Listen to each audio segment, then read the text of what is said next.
Drop it.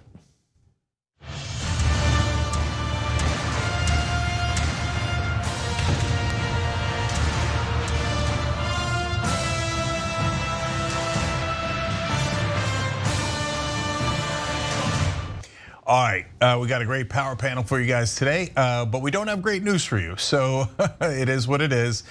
Joining us is John Iadarola and Morgan Harper. She's back. Morgan is running for Senate in Ohio, an incredibly important race. And she's of course a former consumer protection attorney at the Consumer Financial Protection Bureau. Morgan, how you doing? Pretty good, pretty good. Good to be here. All right, good to have you. Of course, everybody get ready to Morganize at morganharper.org. But unfortunately, there is good news in the show today. But unfortunately, we're gonna have to start off with bad news from the Rittenhouse case. John. We do, yes. Kyle Rittenhouse has been found not guilty in the shooting and killing of 2 men and the attempted killing of a third by a Wisconsin jury after 4 days and over 25 hours of deliberations. The panel also cleared him of attempted intentional homicide for severely wounding Gage Grosskreutz, a 27-year-old paramedic from suburban Milwaukee who was there that night volunteering his medical services. Rittenhouse was also acquitted on 2 counts of recklessly endangering safety. I mean, they say there that he's a paramedic, but he wasn't holding an assault rifle, so he doesn't seem like an authentic medic in this context. In any event, we want to show you a little bit from the announcement. As to the first count of the information, Joseph Rosenbaum, we, the jury, find the defendant Kyle H. Rittenhouse not guilty. As to the second count of the information, Richard McGinnis, we, the jury, find the defendant Kyle H. Rittenhouse not guilty. As to the third count of the information, unknown male, we, the jury, find the defendant Kyle H. Rittenhouse not guilty. As to the fourth count of the information, Anthony Huber, we, the jury, find the defendant Kyle H. Rittenhouse not guilty. As to the fifth count of the information, Gage Grosskreutz, we, the jury, find the defendant Kyle H. Rittenhouse not guilty. Members of the jury, are these your unanimous verdicts? Is there anyone who does not agree with the verdicts as read? Would you wish the jury polled? So bearing in mind that previously they had gotten some sort of length technicality that got rid of the weapons charge, from the perspective of our judicial system, he did nothing wrong. Absolutely nothing wrong. Don't get into his motives. His actions were perfect. He shouldn't have made any different choices. Everything he did is fine. And that is, unfortunately, I think, the lesson that some individuals are going to take away from this. If you had had an interest in grabbing a gun and going somewhere and ending up in some sort of situation, well, you can now be assured on 2 things. You already knew that you'd be able to raise millions of dollars to crowdsource your defense. You'd become a celebrity on the right. And now you've been told by the state that it's probably totally fine legally too. So I know we might disagree about some of the specifics of this, but the incentives that this is providing for more potential vigilantes, and Fox News is doing everything they can every day to encourage more people to do this, is that you do not have to fear legal consequences. Yeah, so look, there are at least 2 different issues here, and we'll have to talk through both of them at a minimum. I think there's a bunch of other peripheral issues like the world's worst mom. So I want to get back to that later. But the 2 issues are, did the jury rule correctly? And should he have been convicted? Should he have been acquitted in the case as a matter of law? And Morgan, I'm curious about your thoughts on that in a second as well. And then the second issue is what he did okay? Okay, now, if I don't think that it's quite sending the message that John said from a legal perspective. When someone is not proven guilty beyond a reasonable doubt, that doesn't mean that the state is saying what they did was okay. So O.J. Simpson was also acquitted because they could not prove beyond a reasonable doubt that he did it. It doesn't mean the state of California thought that it was great what O.J. Simpson might have done, okay? Now, I think he did it, and in the case of Rittenhouse, just because he gets acquitted does not mean the state thinks it was hunky-dory. They just couldn't prove it beyond a reasonable doubt. It's gonna lead to the second issue in a second. But why did they ruled the way that they did? Well, we told you all along it was a tough case as we were covering it because, look, there was, first of all, the legal standards are really important, guys. And we didn't get this completely right throughout, and I want to clarify it here. Most states say that when you go to a self-defense argument, as Rittenhouse did, the burden of proof then shifts, and you've got to prove an affirmative case of self-defense. That is not the case in Wisconsin, which greatly helps Rittenhouse and makes this ruling even more understandable from a legal perspective. In Wisconsin, you still have to disprove self-defense beyond a reasonable doubt, which makes it much harder. Now, in the case of the first person that he shot, it was Rosenbaum who had thrown a plastic bag at him, but someone had shot nearby. He heard the gun sound, then he apparently thought something was being thrown at him. He kills the first guy. The second guy hit him with a skateboard. Now, I wouldn't kill anyone if they hit me with a skateboard, but I know the right wing, they're very fragile, very weak. And so they think, if you look at me kind of wrong, I'm afraid for my life and I'll murder you. But in the case of the law and the jury here, I don't think the jury is the issue. I don't think that this was an atrocious ruling. I'm curious what you guys think. Because they're put in a situation where one guy, they have to say beyond a reasonable doubt that he did not act in self-defense. I think the real issue is, as a matter of precedent in the country, do we want people walking around with weapons provoking people, and then as soon as they're threatened in any way, start to kill people? Because if this is the standard, we're gonna have massive vigilante violence in this country. So, but before I move on to that topic, Morgan, what do you think about the legal ruling? Yeah, I mean, I think you're right in the sense that we have now put laws on the books all over this country that do green light exactly what you're saying, vigilante justice. We have individuals that are serving as the jury executioner all in one based on some kind of feeling that they're having. And so that's not exactly the jury's fault. That's a problem of our legal system. And these types of inconsistencies, one, are what continue to breed extreme distrust of our justice system. But then also, yeah, I think this is a scary moment where we continue to unleash people who believe that they can take matters into their own hands based on their individual impression of any given perceived threat of danger. That's really, really scary. Yeah, the whole thing, look, I care about the implications of this far more than the individual details of the particular case, but this leaves us with 1,000 interesting questions. So if it's just self-defense in the first case, so someone shoots nearby, so he gets to kill someone nearby. So you can just carry a gun, and anytime you hear a loud noise, you get to shoot someone. Like that's insane. You should have to prove that there was a good and then after he shoots the first person, anyone else nearby with a gun would have presumably heard that shot, so they get to shoot someone that's standing near them too. This is insane. And one of the most frustrating things for me about the right-wing response to this is many of them will immediately say, well, it's self-defense, it's law. You are not allowed to express any issue with the way self-defense is defined generally in this individual state, the way that it's adjudicated, who generally gets to use that defense. And we're just supposed to take it as given. We're supposed to just accept that the law as written is obviously right. It's not designed, nor in effect does it have particular outcomes. And we're being told this, I tweeted something to this effect earlier, by people who've spent the last half century trying to strip away women's reproductive rights. They've never just complied with the law and thought, well, if it's the law, then we can never question it whatsoever. We can never wonder if it should be the way it is. And here, it's just the law. Everyone shut up. And let's only focus on the last 30 seconds.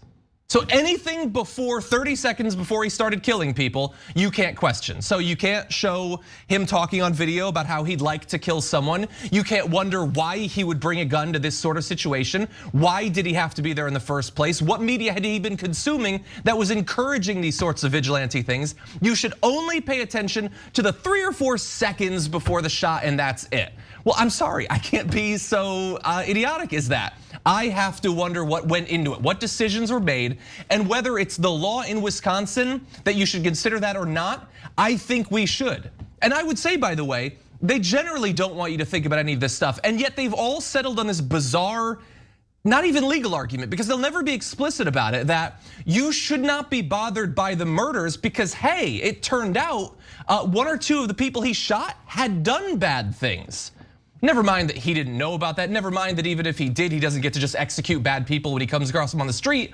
But they think the motivations of the people who died should go into our evaluation of this, but not the motivations of the guy who took a gun he never should have had across state lines and went to this protest. All of that is worthy of at least discussion and possibly legal reform, I think.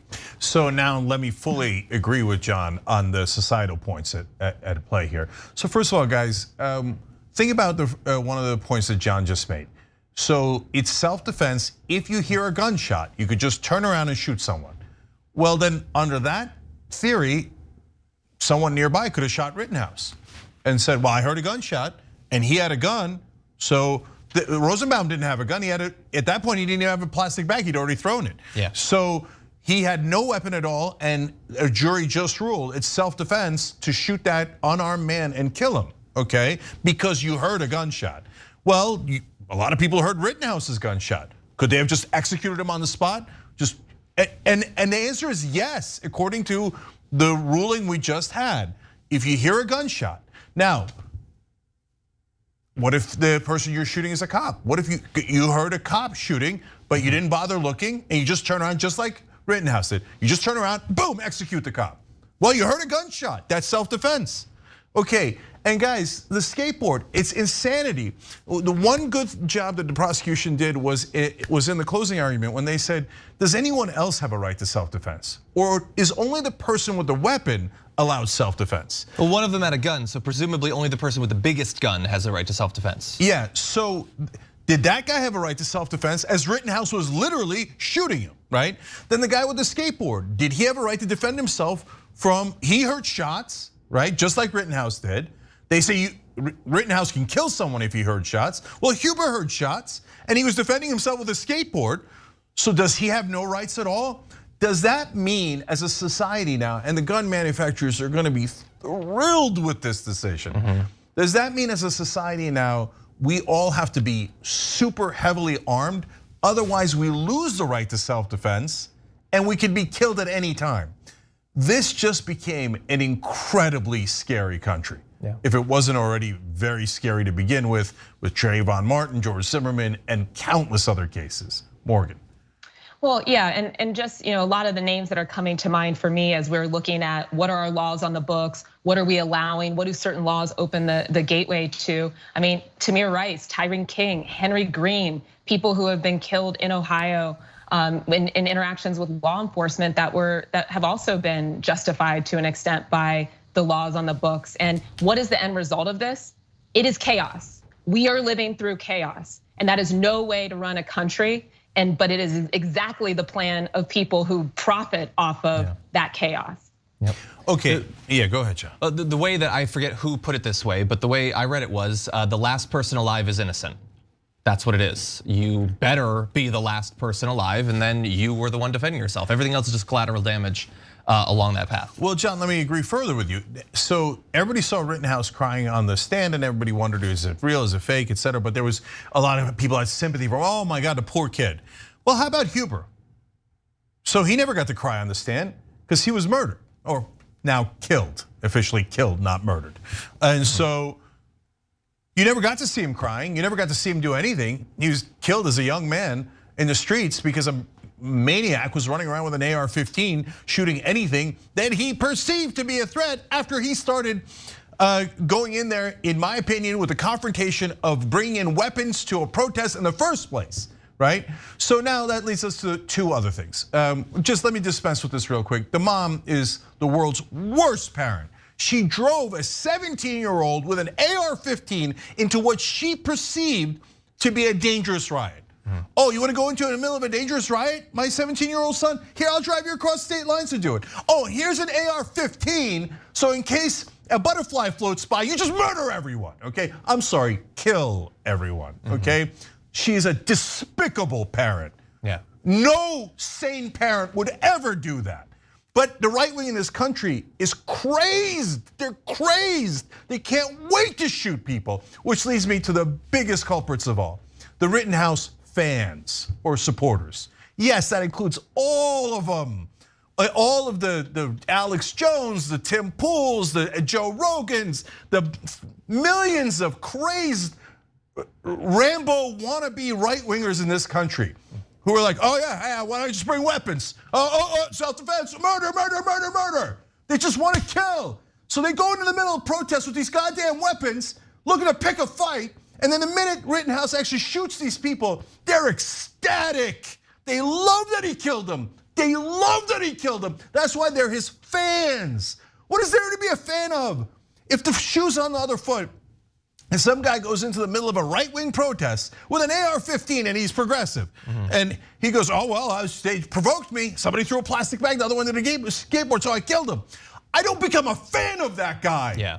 I don't become a fan of that guy. I say that's insane to go in the middle of a protest with an AR-15 looking to pick a fight so you can kill people. But the right wing in this country is steeped in violence. They're soaked in blood and they can't wait to kill. So guys, America, I hate to say it because I love this country, but America has now become a super scary place where people are constantly killing each other and getting away with it.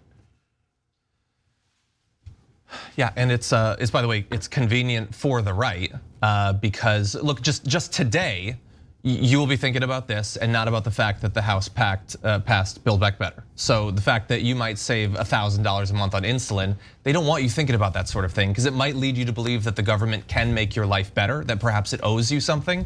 And generally, you should be terrified.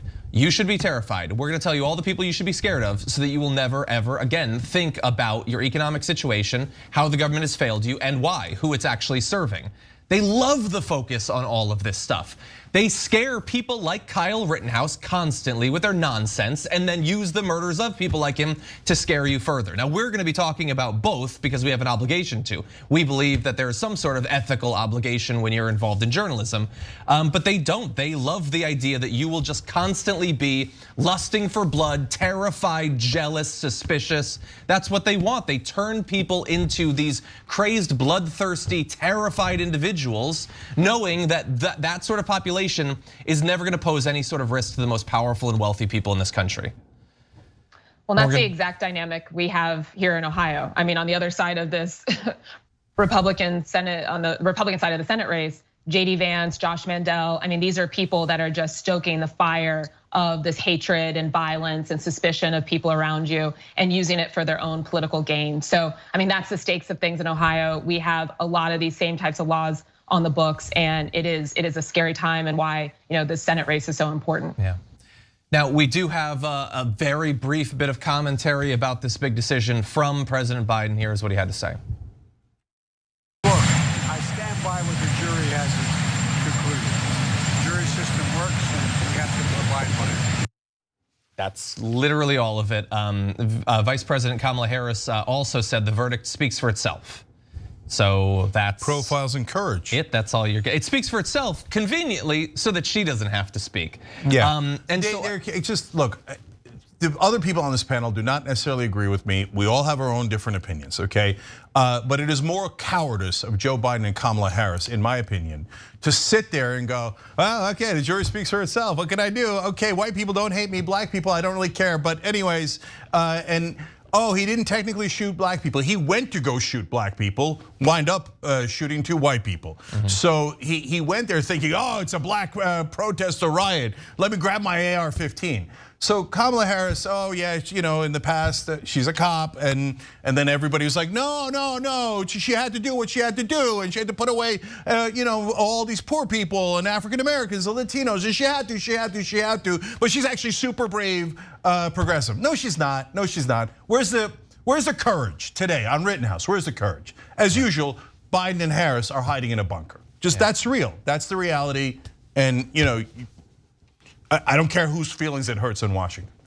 And I just want to contrast, those are like basically the 2 leaders of the Democratic Party in the executive branch. That's what they had to say. Well, others on the right have other things to say. The right is fighting over itself to employ Kyle Rittenhouse. You have Paul Gosar, Madison Cawthorn, and Matt Gaetz all wanting Kyle Rittenhouse to come be their intern Some of them just purely for the blood. Matt Gaetz might think that he has a teen sister. I don't know what his motivations are in this particular case, but they're all desperate to show their audience, we love the vigilante. And if you go ahead, we have this absolutely cringeworthy thing from Ann Coulter that I'm sure she thinks she's doing ironically. I got news for you. It's cringe if it's serious, it's cringe if it's irony. But they consider him to be a hero. He is their Spider-Man, basically. So on the Democratic side, we have the verdict speaks for itself. I have no thoughts about literally any component of this, cultural, legal, nothing. I'm not worried about any precedents whatsoever. I think it's perfectly fine, apparently, for them to worship this guy as some sort of living god. And on the right, they're putting his face on posters. They're imagining someday that they'll be able to vote for him to go to Congress. Yeah, I mean, we desperately need leadership, right? And leadership isn't always being afraid of what might alienate certain people from voting for us. Leadership is sticking to what we believe. It is being true to our values. It is standing up for the people, most of the people in this country who are finding all of this abhorrent and pushing that out there, that message. That's what leadership is. And that's what we are desperately in need of in the United States right now. So last thing on Morgan's point there, because look, we're not unaware of the political realities in this country. So progressives are, generally speaking, far more sophisticated about politics than a normal corporate Democrat. Corporate Democrats just listen to what the consultants say. We actually bother to read the polls. We can see what's popular or not popular, and we can still stick to our principles, okay? But so I'm not unaware that Barack Obama lost a huge approval ratings after he supported Henry Louis Gates, who was an African-American Harvard professor who the police accosted in his own porch and getting into his own house. Obama was 100% right to support him, but nonetheless, he lost popularity when he did, because a lot of white people in this country said, wait a minute, I mean, that's not, if a cop goes to assault a black professor in this country, he should get to do that. Whether it's fair or not fair, it doesn't matter. And I can't believe Obama would be fair to a black professor at Harvard. That's outrageous. And they were really mad at Obama for that. So it's in the polling, there's no question about it.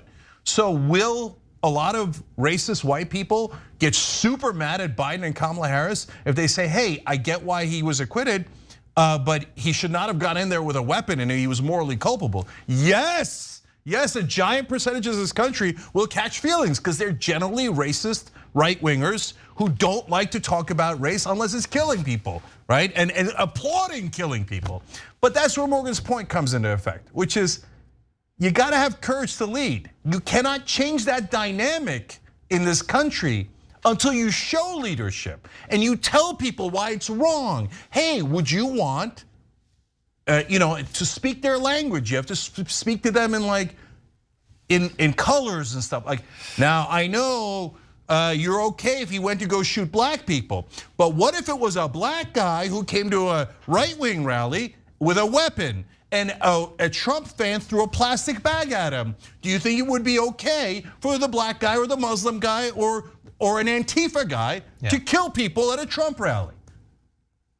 Well, maybe that gets them to go, oh, well, I don't want a black guy doing that. A Muslim, no, I don't want a Muslim going to any rally with a weapon, let alone my rally.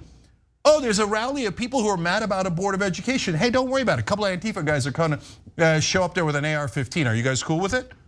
You're cool with it, right? Some right-wingers will pretend, oh yeah, I'm cool with it. Oh, it doesn't matter, I'm coming with a tag. That's because you want the violence. Yeah. And we have no leadership here. So at a critical moment, social moment in American history, honestly, we had two leaders, Biden and Harris, who sat it out. And of course, the right wing were monsters. Those three guys, they're like, oh, I want to hire the killer. If you killed left wingers at one of their protests, that is the qualification. That's it. Rittenhouse was 17. He doesn't know anything. He's never had any meaningful political experience at all. His only experience is killing people he thought were left wingers. And for 3 US congressmen, they say, murder, that's what I want. Or in this case now, technically, he just killed him. He just killed him, okay? So, but the qualification is the death, is the fact that he shot and killed them. They're disgusting human beings. And if Biden and Harris and other Democrats can't bring themselves to say the bare minimum, well, the jury's in on that as well. No leadership, none, zero. This is the problem with the Democratic Party. Complete, utter weakness. We should probably take a first break. All right, we got to take a break. Again, I only speak for myself here. So we have got to get progressives to change this dynamic. I'm so sick of Democrats constantly capitulating to Republicans. I just can't stand it anymore. All right, we got to come back. We'll be back.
All right, let's go to our members first in the comments here. Stiff upper lip wrote in, the judge looks like he's ready to celebrate.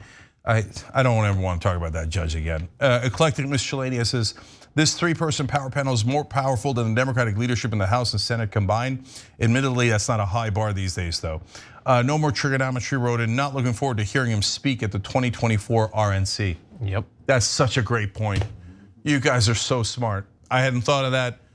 They're going to invite him. Of course, they invited the McCloskeys. They were at the last one. Yeah, and so. Oh yeah, he's going to become the face of fundraising. It's disgusting. But I want to come back to one thing you were saying before, Cenk. The vacuum. As long as there's a vacuum and we allow them to dominate with this nonsense and appointing these heroes that are rooted in violence, we will continue to lose. And I'm not just talking about losing elections here. We are losing our entire country and way of being. So the stakes couldn't be higher, and again, just the need for better leadership is a big time emergency.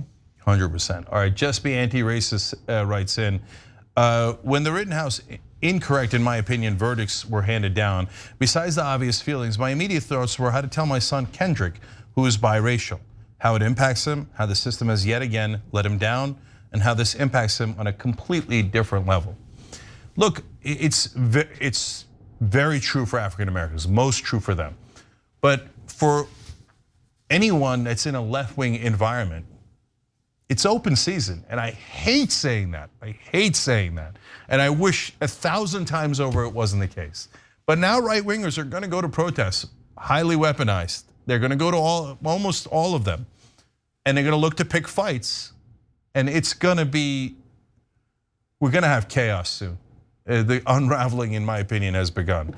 Little Mac McGee says, I agree that the verdict was correct regarding the law. I do not agree justice was done or that the laws are correct. Occam's Taser says, Jake's message on Twitter this morning really calmed me down. I want to be a light in the dark and make everyone smile or laugh a bit today. Thanks for being here, TYT family. Well, thank you for saying that. Look, we try to speak for you guys and vent for you guys. And we want to try to keep it political. That's the only way to solve these things. The way to go that the right wing wants, violence and physicality, is a disaster, and none of us should ever engage in it. We'll be back.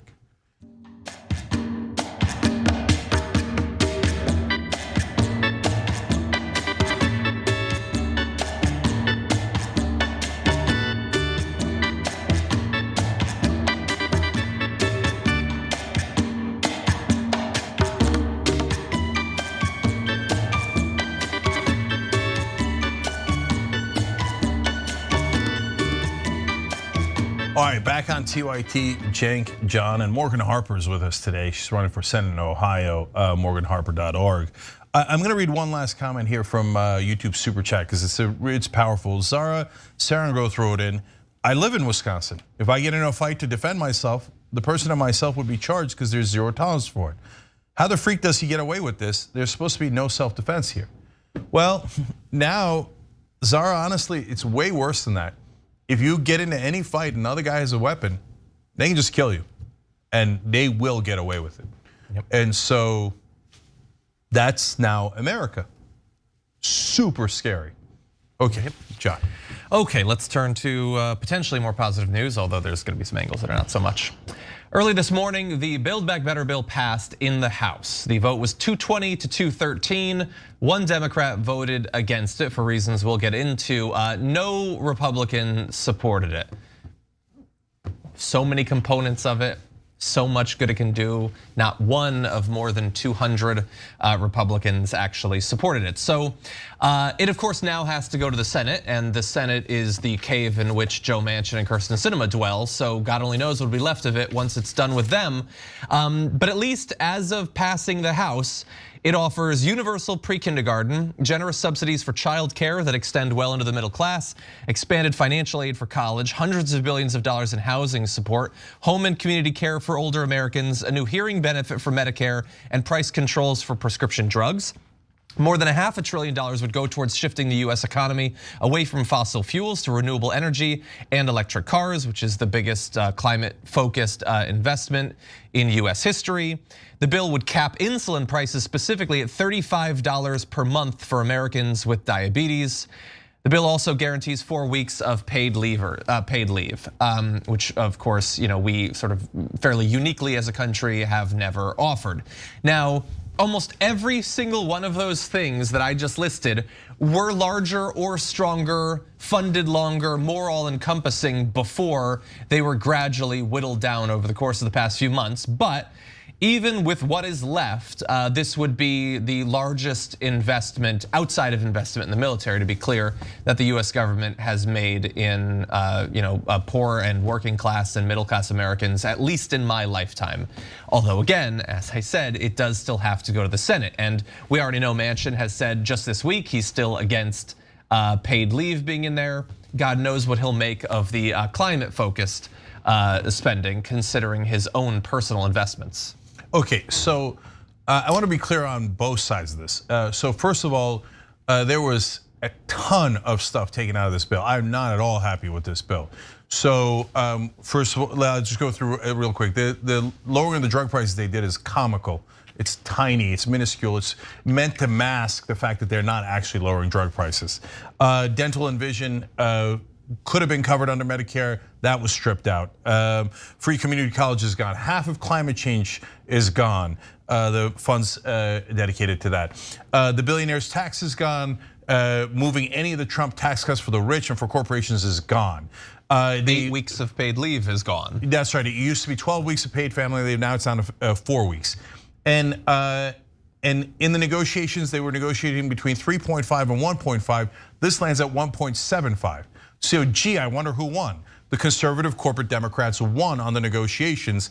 Honestly, we got nearly slaughtered. The CBO says, by the way, it's 1.63 in fact. Yes, okay. It's almost 1.5.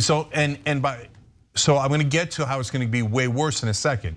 But would I vote yes? Yes, I would. And so the provisions that remain, some of them are excellent, including a corporate minimum tax and all the things that John read you.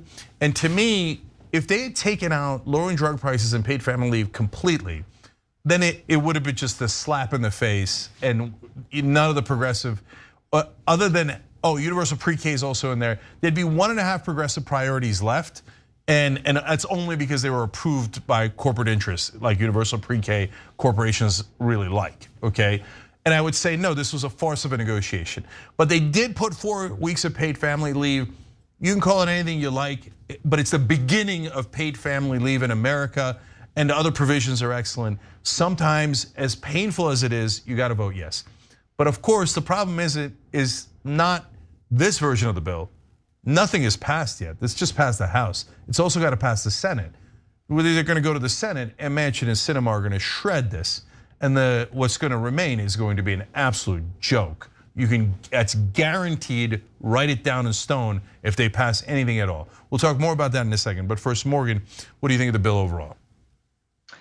Yeah, I mean, you can't deny this is, like John said, I mean, probably about the same age, one of the biggest investments we've certainly seen in our lifetime, sure. But we need to start focusing, and I know this audience is that it's not just Democrats, it's better kind of Democrats. And the fact that any of this stuff is really up for negotiation, that we're gonna be arguing about whether there should be paid family leave in this country, or whether or not we should have elderly folks that have access to vision and dental care as they age, or whether anyone should ever not have access to those things, but that's another story.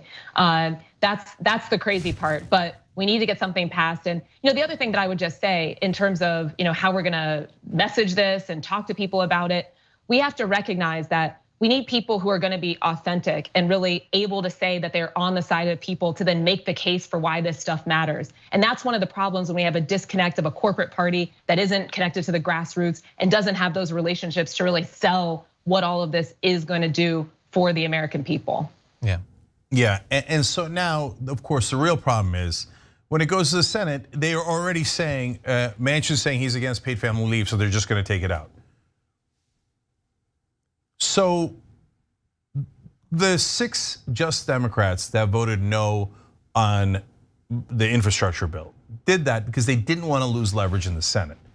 Well, they were 100% right. Yep. We have no leverage in the Senate, none.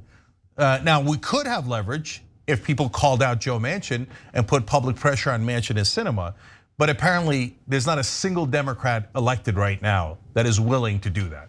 I'm being honest with you guys, and some of those folks I love, but Bernie would not call out a fellow Democrat and really fight them publicly under penalty of law. He's not gonna do it.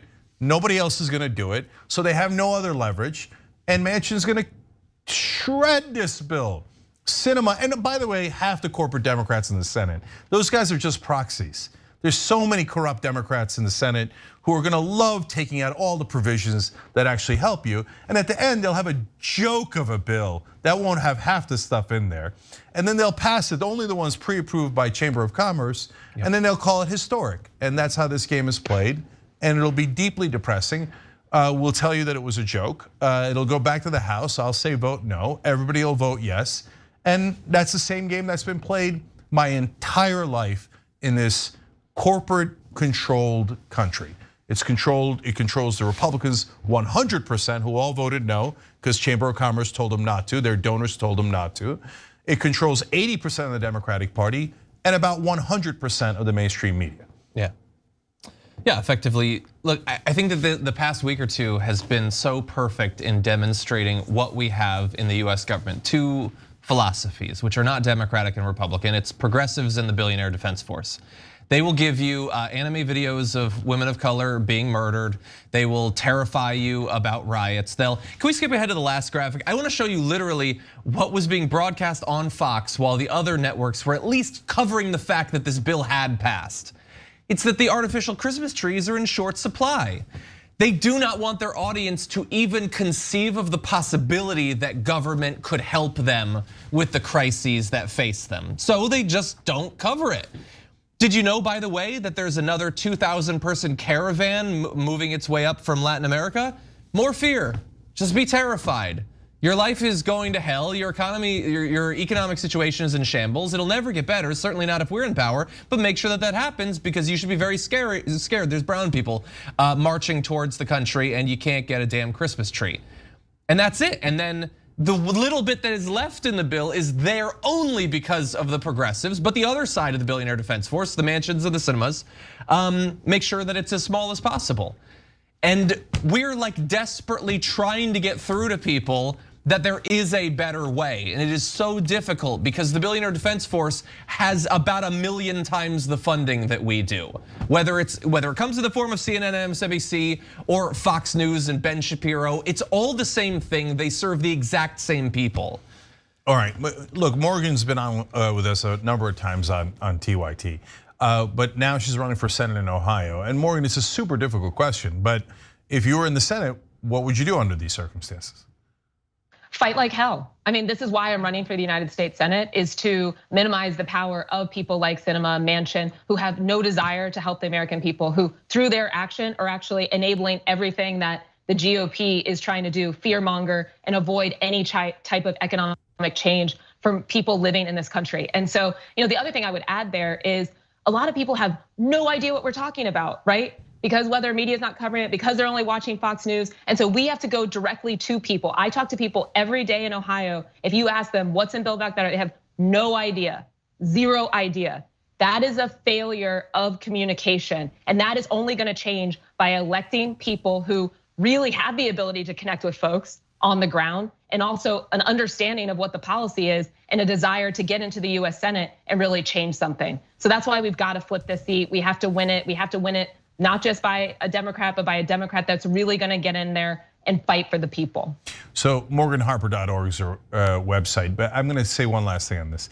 Guys, when it goes to the Senate, progressives and everyone else should insist that the House version pass. And I know they're already giving up on the House version, which makes it totally, this vote that they're celebrating, since they've already unilaterally and preemptively given up on this version, the fact that it passed means, if I'm being honest with you guys, and that's my job to be honest with you guys, it really, I'd like to celebrate it. And if it passed overall, I would tell, like I told you earlier, I'd say yes and great, okay? Not great, but yes, I'll take it, okay? But this passing the House means nothing. They said already we're giving up on this version. So my point is, don't give up on it. We'll get you a petition, we'll do everything we can. We'll ask you to participate, we'll ask you to send it to Congress people, etc. But our stand has got to be pass the House version. If you don't pass the House version, then Biden's promise of just trust me, remember that's how he got the Progressive Caucus to vote for it in the House, to vote for the infrastructure bill in the House. Just trust me. Well, what did that mean? What did that mean? Well, we're gonna find out. If it means trust me, I'm gonna get the House version passed, I'll turn around and give Biden all the credit in the world. Because all I care about is results. All you should care about is results, because it affects you.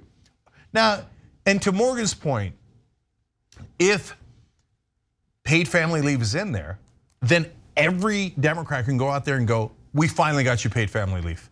We were the last country, almost the last country, or certainly the last developed country that did not have paid family leave, but the Democrats delivered, and we got you paid family leave. So when you deliver a baby now, you don't have to immediately rush back to work. You're gonna have 4 weeks of paid family leave. We did that. Every Republican voted no. Every Republican wanted you to go back to work the day after you delivered a baby. Now that would be excellent framing, and you would win elections. But they won't do it because they're corrupt. So they're not gonna pass paid family leave. They're gonna get Manchin to take it out, and then they're gonna have nothing to run on. Democratic Party 101. Leadership is terrible. We've got to get new progressives in instantly and turn this party around. Otherwise, they're so weak, they're so hopeless that another Trump-like fascist could win in 2024. And right now, that is definitely the direction we're going in. For God's sake, pass the House version, and then yes, Morgan is right, brag about it. That's politics. You're not supposed to sit in a corner and go, oh, I don't want to offend Republicans. You're supposed to go out there and say, we did it, and these sons of bitches were gonna drive you right back into the mines the minute you delivered their baby. They're not pro-life. They're not pro-life. They hate you and your baby, and they want to drive you back for corporate profits. Corrupt sons of bitches taking money from Chamber of Commerce, taking money from all these oil interests. But our Democrats, they suck, and they don't do that, and they're never gonna do that. So brace for impact. 22 is probably gonna be a disaster. 24 could be an epic disaster because there's no leadership. If this version passes the Senate, I turn around on all that. But this version ain't gonna pass the Senate. Instead, we're gonna get the usual mealy mouth nonsense from Democratic leadership, and whatever scraps they pass, if they pass anything at all, the corporate media will cheer and call it historic, and it won't work because it won't actually affect anyone's life. Okay, that's the sad reality. We got to take another break, more news when we come back.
All right, let's go to our members first. Mr. Agron wrote in, right on, Jenk, say that over and over, do not engage. That's a reference to me saying don't go into any protest with any weapons. You could get yourself or others killed. It's a terrible idea. Do not reciprocate the madness of the right wing. Next, TYT reporter, see, this is how it affects people's lives, right? So I think they should have lowered all drug prices and be able to negotiate with the drug companies. They did a tiny version of that, but even that helps. So next TYT reporter writes in, my daughter's diabetic, that $35 cap is going to save her life. Now, if you're going to do good messaging, if you're the Democrats, you could take that story and you could tell the whole country, we saved her life, we saved her life. And every Republican voted against it. Why don't they do that? Why don't they ever fight Republicans? Why don't they ever fight Republicans? And when I fight Republicans, I get yelled at. We talked about it in Power Hour last night with Nina Turner. They're like, oh, you're fighting them in the wrong way. Shut up and get in the goddamn battle. So, yeah, go ahead. Jen, can I ruin your day? Yeah. And probably Morgan too, also the audience. I'm just reading, Tucker Carlson will interview Kyle Rittenhouse on Monday night. Yeah, I know. They'll high five and they'll just love that he killed people they perceive to be left wingers. The right wing in this country is sick.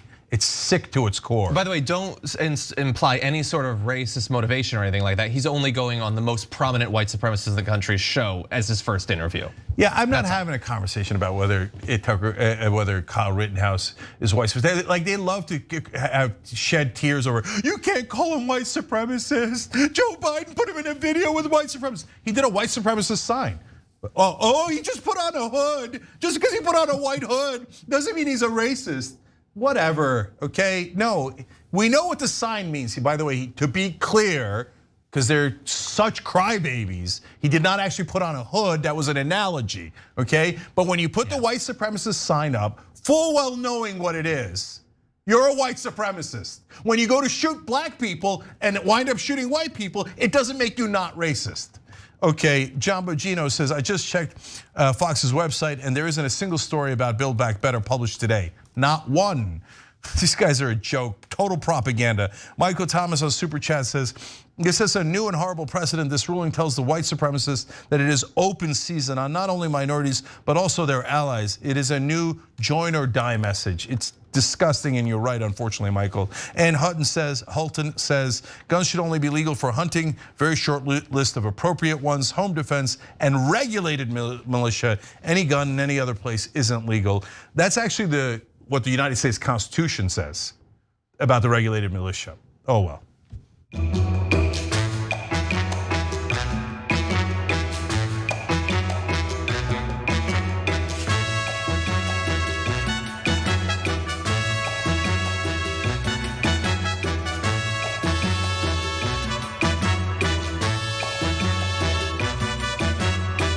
Back on TYT, Cenk, John, and Morgan Harper with you guys today. She's running for Senate in Ohio, morganharper.org. All right, John, more news. Okay.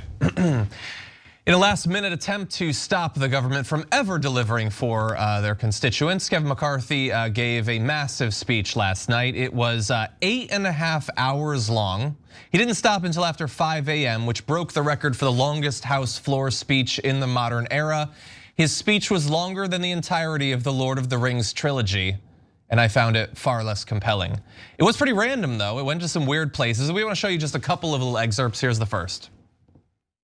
You're celebrating it when inflation is at a 31% hike.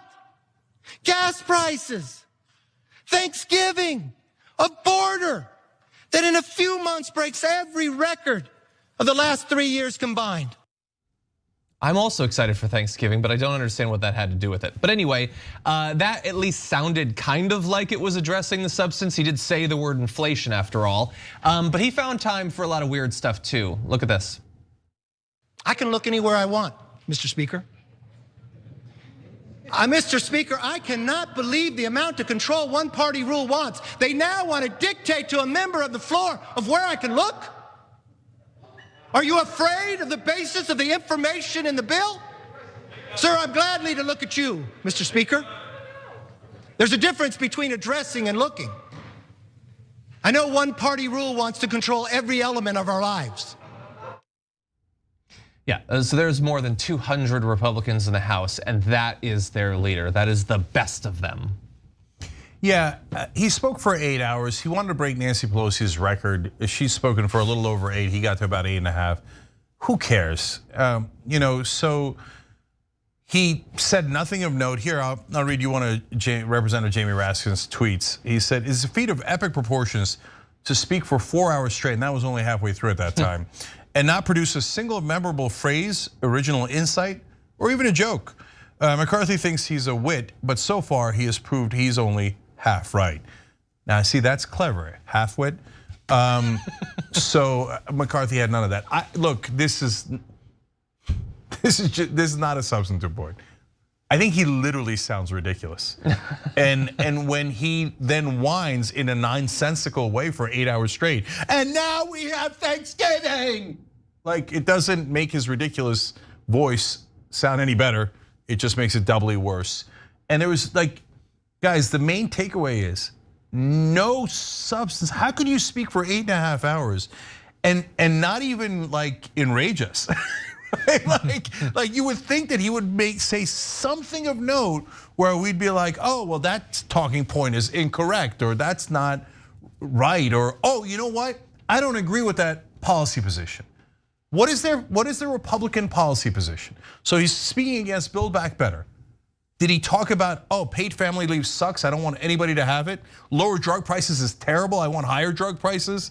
I'm glad they took out community college. I don't want any of you guys to get educated. If you do, you might not vote for Republicans.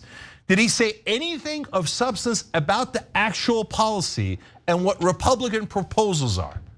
No, because they have no proposals. They have no policy. All they have is culture war. Hey, we're white. All you white folks, vote for us. We're not going to do anything for you. We're just going to give more tax cuts to the rich. But hey, at least we're white. Wow, how compelling. That is the leader of the Republicans in the House, Morgan.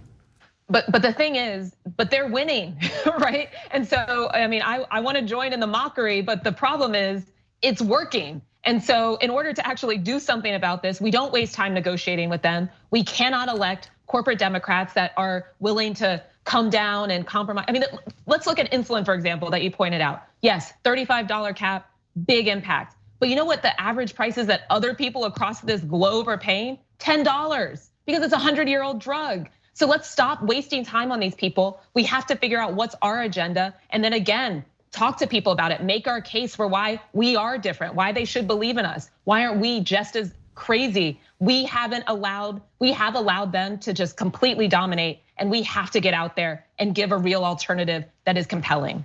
Yeah, exactly. Like you need to be able to run on contrast, and the contrast has been minimized. Now, you have him and over 200 Republicans who do not believe that the government should ever do anything. Their policy position is that on policy, they're against it. And you only need policy to solve problems. They represent the wealthiest people in the country. They have no problems. The only potential problem they have is their taxes going up. So we need to make sure that people understand that, because the people do not agree with them on any of the substance, but we also, as Morgan said, need to deliver.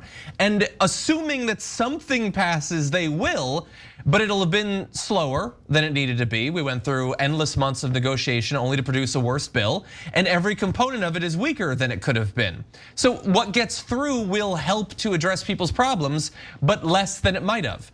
So we could have had an amazing contrast. It could have been 6 months ago they could have passed this thing, and they could have demonstrated, look, you went through 4 years of Trump. What did they do? They built a bit of wall, they banned a religion, and that was pretty much it. Oh, they also caged some kids, that's true. Now you bring in Biden, we pass COVID aid, and then a couple of months later, we protect American democracy, and then we pass this social spending bill. They could have done that. They did not do that. They didn't have the leadership in the party, and there were so many status quo Democrats that had no interest in any of this happening that they just slowed down the process, stripped away what made it popular, and that makes it so much more difficult to both actually solve the problem and to maintain your hold on power. Why would the people support them next year if this is all they can deliver at this pace, shrunk down so much? So last thing for me, at least on this, what can progressives get 8 hours on the floor of the House to show you all the polls that indicate that every provision in this bill is intensely popular, including with Republicans, including in red states? Can they show the monsters of the right wing who oppose every popular provision that actually helps the American voter? Can we do that? No, we're not going to do that. They're going to speak for 8 hours and the Democrats are going to be mute. Well, if one side doesn't fight, to Morgan's point, well, we have no chance of winning. We have no chance of winning if our side doesn't fight back forcefully. You can give that 8 hours, you can split it up among people, give it to AOC, give it to Katie Porter, give it to Jamie Raskin, give it to Jamal Bowman, let them go to work, right? Where we have policy. Well, and better yet, or hit the streets, talk about this, go to some real people, right? I mean, how many people are sitting around watching what anybody in Congress is talking about on the Hill? No, we've got to go to where the people are at. That is how we win. We cannot continue to play that game. We are losing this game because they are making a mockery of government. They don't care, and we have to get directly to the people. That is the only way that we'll have any credibility. And at the heart of it is also, to what John was saying, being as different as possible in the sense of not being corporate Democrats, not taking money from big pharma. If you're really about everybody having insulin and not dying because of a medical condition they have no control over, then you don't take money from big pharma and you fight like hell to make sure that insulin is free. This is what we can be, but only if we start electing people who actually care to fight for it. Yeah, so Morgan's running for Senate in Ohio and she's not taking corporate PAC money, and obviously that makes a giant difference. And there are other Democrats who are, and they will not be able to fight Republicans. They can't say, hey, why did you take the drug money and vote for higher drug prices? Oh, right, oops, you took the drug money too. Morgan's not taking any of that money, morganharper.org. Last two things here, Kevin McCarthy did only make one piece of news there. He said that if the Republicans retake the House, they're gonna give committee assignments back to Paul Gosar and to Marjorie Taylor Greene. So the worst people in Congress, they're going to elevate, and Democrats again just can't figure out a way to combat it, oppose it, etc. And I'll give the last word to Jamie Raskin, who is a progressive and who is one of the smarter members of Congress and fights back in his own way. He said, I must admit, Kevin McCarthy has accomplished one thing. America is no longer woke. So after That's not bad. I mean, yeah, after an 8.5 hour incredibly dull speech, that is a fair conclusion. Yeah. All right, one more story. Okay, let's do this. Ohio is following in Texas's footsteps and actually traveling a little bit further in their attempt to effectively nullify women's reproductive rights. They have this House Bill 480 that would make abortion at any stage of pregnancy illegal. HB 480 in Ohio goes further than SB 8 in Texas by criminalizing abortion after the point of conception, the point when an egg is fertilized. The text of the bill explains that legislators designed the law to ensure medical providers make all reasonable attempts to keep a pregnant person and their quote unquote, in their words, unborn child alive, using language that shifts how the law interprets when life starts. And so bear in mind, this is also similar in some ways to the Texas law. It's also turning every Karen in Ohio into someone who can sue you if you're even tangentially involved in someone exercising the rights that they've had longer than any of us have been alive. But they're not giving you a few weeks. They're not making it only effectively impossible for you to exercise this before you'd even know you're pregnant. They're just taking that entire step out and saying the second that there's fertilization, when conception has happened, that's when it becomes illegal, and people can snoop in and they can sue the doctors and the nurses and someone who perhaps escorts a woman into the clinic so that the bloodthirsty protesters don't literally kill her. All of them can now be sued for $10,000 because again, they want our country filled with vigilantes. So the people who are costing the patients cannot be sued, but the people protecting the patients can and will be sued. Just so you understand how perverse this law is. But Morgan Harper's running for Senate in Ohio. So Morgan, what do you think? Yeah, this is another example of how the GOP in our state legislature are 100% on the side of stripping away all sorts of constitutional rights. And yeah, I mean, I think there's a lot of attention paid on Texas because not only is their state legislature passing bills like this, but they also have a governor that people see as pretty repulsive. we have Mike DeWine, who folks like to think of as pretty reasonable, but then he's overseeing a party that is going even further in its legislation and trying to get rid of access to abortion altogether. It is disgusting. The only way that we can do something about it is by codifying Roe v. Wade into law. We need to expand the Supreme Court to make sure that that body is less radicalized. And to do anything right now, we also need to reform and get rid of the filibuster. So the pathway to do something is clear at the federal level. And in Ohio, we desperately need federal action because our Ohio state legislature is not on the side of protecting our rights. Morgan, do we know if DeWine is going to sign this if it passes? Not sure. But what's very clear is that he is also placating a Trumpian base. And as we've talked about all evening, that base will take us into the farthest depths of disgusting behavior and trying to not just strip away abortion rights, but make no mistake about it. This is a gateway to try to just strip away all sorts of other rights that and try to discriminate against people for all sorts of reasons and unleash this vigilante culture. So that's the state of affairs in Ohio. It's why we desperately need better federal leadership, because we've probably lost our legislature for the next several years to these types of folks and laws.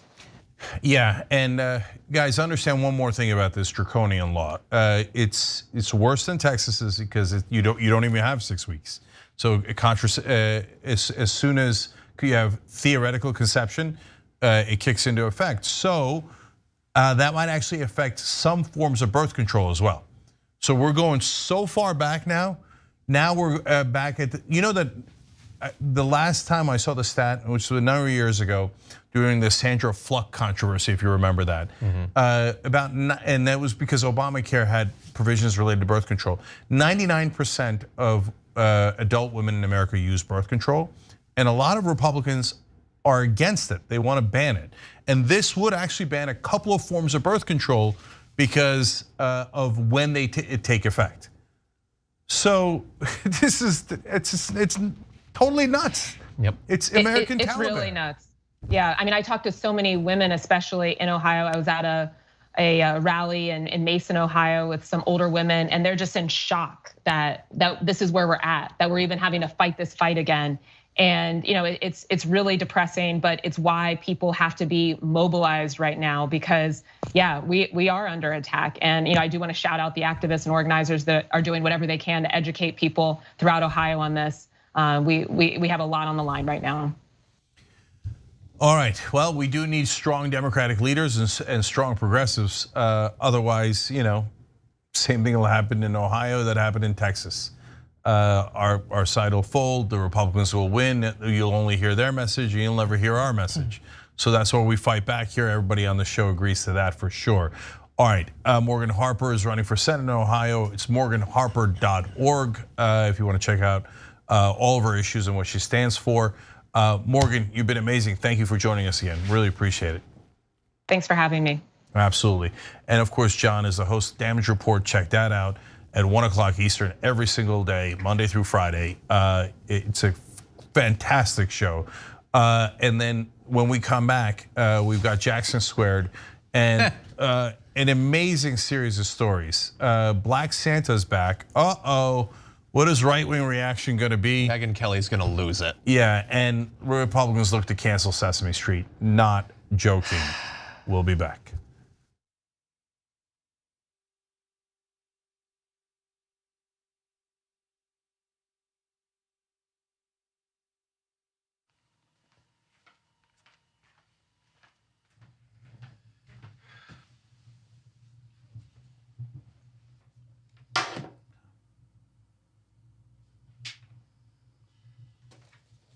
Welcome to the Damage Report. I'm John Idarola. This is gonna be a big one. Meanwhile, in the Arctic, you know where this is going. You watch the Damage Report, the Arctic's on fire. Obviously, why would we be talking about the Arctic except to tell you that it's melting once again? The Republicans aren't that interested in it. I wonder why. Lift out of poverty up to 3.7 million people, including an estimated 1.3 million children.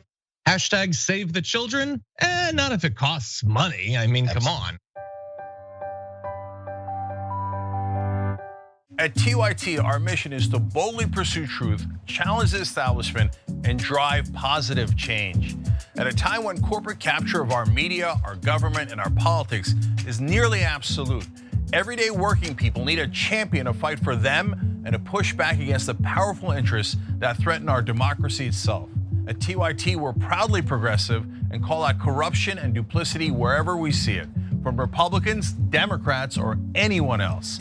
And unlike mainstream news media outlets, we're not beholden to corporate advertisers, to defense contractors, to Wall Street, or to Big Pharma.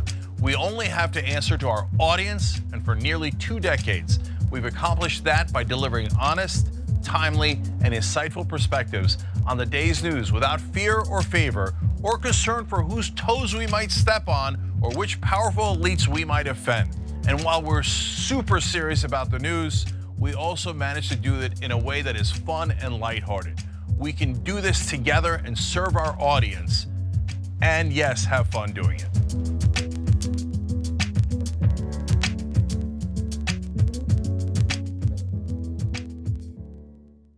How in the world are you going to get the right to vote if you don't already have the right to vote? That's impossible. Reason they tell you things are impossible is because they don't want you to try. It only took 7 years for that to get an amendment to get a right to vote. Does this result in millions upon millions of Americans losing their coverage? And we've been waiting to find out, and now we know, yes, it will cut millions. Public education was supposed to be the way to equalize everyone regardless of their socioeconomic status. But if you come from a family that's poor, how are you going to afford grade school for your kids? This fight is about fairness and morality. It's about the American values. You think that black people all across the country, in every city, were all lying when they said the police abuse us and the police kill us when they should? No, of course they weren't lying. Yes, it does happen. Yes, they do get targeted more. Why are we going to put immigrants in prison for 5 years, which American taxpayers have to pay for, if we're so concerned with immigrants using up our so-called resources? We're gonna do both. We're gonna fight Trump and we're gonna fight the establishment. It's not that hard. Yes, you can do both at the same time. Go tell them.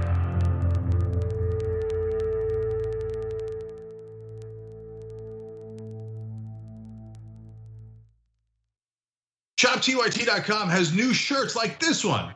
And you're thinking, Cenk, what is that one?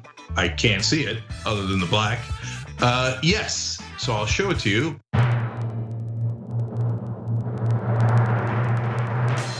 If you can read this, you're not practicing social distancing. Yes! Now, you were practicing social distancing. This is over video.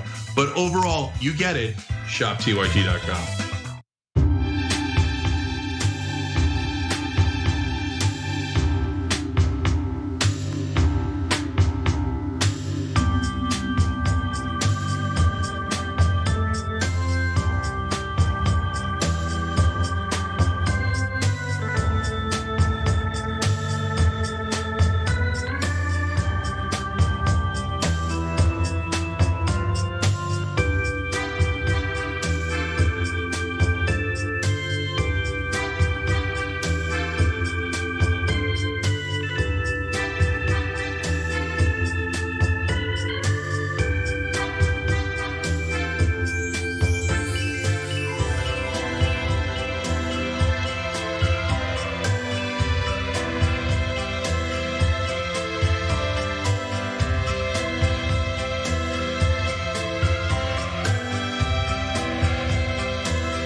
All right, you know what?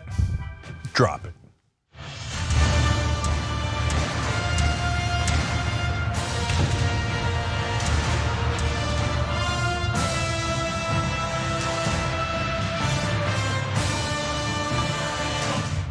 All right, Jackson Squared this hour. Cenk Uygur, JR Jackson, Jackson White, Jackson White. Is the co-founder and chief of content at Politiscope, and he's also now a contributor at Rebel HQ on TYT. So make sure you're checking out his videos on RHQ on our network. Great to have you back, Jackson. JR, good to see you, brother. I know you got stories, including fun ones in this hour, so let's do it. Trying to chill out and get there. It's right. been a day. Washington Post columnist Mark Thiessen, he wrote an op-ed that was talking about a bit of the struggles that both Vice President Kamala Harris and President Joe Biden are having with some poll numbers. We've been hearing about this a lot lately. But he does wrap up his op-ed with a bit of advice for the two of them, and actually for the Democratic Party about what they should do going forward. Now, don't forget, for those of you who don't know who Mark Thiessen is, he's a fellow at the American Enterprise Institute. He's a former chief speechwriter for W. Bush. And he's also a Fox News contributor. So keep all that in mind as we go into some of these points that he has to make. So he writes, it's hard to screw up being vice president, but after just 10 months in office, Kamala D. Harris has managed to make herself the least popular vice president at this point in at least 50 years. President Biden's approval has plummeted to just 36% in the recent Quinnipiac poll, but Harris's popularity is even worse. In a recent poll that put Biden's popularity at a measly 37.8%, Harris ran 10 points lower at 27.8%. Those are depths of unpopularity even Trump never plummeted to, I assume, but maybe plumbed. Usually, he continues on, usually a vice president's poll numbers don't matter that much. But with Biden struggling in the polls, Harris is supposed to be the Democrats' backup plan for 2024. If this many Americans have lost confidence in the president's cognitive abilities after just 10 months of watching him in action, imagine what it'll be like in 3 years when he has to stand for re-election. So I just want to stop for a second and just point out a little bit of course, this is an op-ed, it's an opinion piece, so you can expect this type of stuff. But he was saying if people have lost this much confidence in Biden and his cognitive abilities, based on what? It's still an opinion piece, but I figure your opinion has to be based off something. So I'm just curious what point he got that piece of information about the reasons why his poll numbers that low is because of people's loss of confidence in his cognitive abilities. Continuing on, so the jockeying to replace Biden has already begun, and that means the knives have come out for Harris, with rivals and their supporters planning hit pieces on their own in the media. Democrats spent the entire 2020 primary season searching for an acceptable alternative to Biden and could not find one. They ultimately settled on him because he was, quote, the least bad choice. Again, what's a primary do? A primary is there to find out the person you want to have as the candidate for the party. Again, it's posed as they're looking for someone because they just had to settle on Biden. Now, many of us felt they did settle on Biden, but that wasn't a collective thought process for the entire party and the entire process. A primary includes a bunch of people that ran, and everyone loses except for one candidate. So continue on, just keeping all that in mind. Well, less than a year into his presidency, Biden's popularity is in free fall. His vice president and presumed heir is less popular than he is, and there's still no viable alternatives. Most of the potential 2024 candidates being discussed are 2020 also-rans who failed to connect with voters in the Democratic primaries. He's also talking about legislation and they're not part of the things that they're not part of. Here, Transportation Secretary Pete Buttigieg, who's again, he also ran for president as we know, is trying to raise his profile by taking false credit for the Biden administration's one popular achievement, which is the passage of the bipartisan infrastructure bill. But Buttigieg had literally no role in negotiating the infrastructure. None. So now to his winning strategy. After all these problems, lower poll numbers, a bunch of losers in the primary that couldn't get by Joe Biden, who has cognitive issues. Lastly, if Democrats want to dig themselves out of the political hole that they're in, maybe they should turn to the two leaders of their party who did not run in 20 and are actually responsible for the bill's passage. That's Joe Manchin and Kirsten Sinema for 2024. Now that's a Democratic ticket that would terrify the GOP because Mark Thiessen wants to talk about primaries that, or at least tickets that the Democrats can run that would terrify the GOP because that's what he's interested in. Yeah, all right. So a bunch of comments here. The last thing is the most important. It's the Sinema Manchin tickets, hilarious. We'll come back to that. So Trump's polls also dropped. Did Mark Thiessen or anyone else write a story about, oh, well, that must mean it's because Trump has lost his cognitive abilities. He's obviously senile. Nobody wrote that piece, but his poll numbers dropped more than Biden's did. Okay, so just making stuff up. Number two, there are parts of the piece that are not wrong. The poll numbers did drop. I think Biden and Harris are in trouble. They are infighting, which is so dumb. Jesus, that's dumb to hit each other in the press when the Republicans are hitting you all over the place anyway. Progressives are not happy with you, and then you two start fighting. I can't fathom how dumb that is. And then on Buttigieg, See, this is a good case of whether you're being intellectually honest or not, right? So I don't like Buttigieg at all. I think he's a corporate Barbie and or corporate Ken, I should say in this case. And he's just a cut out cardboard McKinsey clone. And that's why the donors love him. That's why he got transportation secretary, because they knew they were going to pass an infrastructure bill, and so he would seem like the hero, right? But at the same time, when Thiessen says, "Oh, Buttigieg couldn't win in the last primaries, so he's eliminated." Nah, Thiessen doesn't believe that. No. He knows that the first time you run, especially as a rinky-dink mayor of a rinky-dink town in the middle of the country, you're not gonna win. You're setting yourself up for a second run after you've got name recognition, or maybe even a third run. And Thiessen knows that. So when he says, "Oh, Buttigieg is eliminated," I mean, I hope he's right, because I don't like Buttigieg. He's not my wing of the Democratic Party. But he's lying, he's being intellectually dishonest. He knows that's not how politics works, and he said it in the piece even though he knows it. So understand who he is, okay? But most importantly, Sinema and Manchin. So look, guys, there's two parts of this that is very DC. One is a Republican telling Democrats, "Oh boy, we would be really terrified if you picked the two worst candidates. Don't do it, don't do it." Wink, right? Oh, thank you, we'll take it under advisement, okay? And number two, there is a part of it that is the people in DC, they love corporate Democrats and corporate Republicans so much that some of them, I don't know if Thiessen's in this camp, but some of them genuinely believe it. They think, "I love Manchin and Sinema for protecting corporate donors so much. I think they're the best at protecting corporate donors, so I bet the country would love them." They genuinely think that. When the rest of the country hates these two, there's not a single Republican who's gonna vote for these two over a Republican. Anyone who thinks otherwise is a moron, doesn't know a single thing about politics, and should go be a plumber, okay? And in terms of the Democrats, how are they gonna win a Democratic primary when they're the most conservative Democrats? And in the corporate press protected Joe Biden like he was a little baby. They never talked about his record, which was terrible and very conservative, right? But with Manchin and Sinema, we all already know they're the most conservative Democrats, which gives them an approximately 0% chance of winning the Democratic primary, because you cannot win it without corporate media protection. And already they've been exposed. It's too late to protect them. They can't win in a Democratic primary. Anyone with any degree of knowledge in politics would know that. That's why this is a hilariously disingenuous article. Jackson.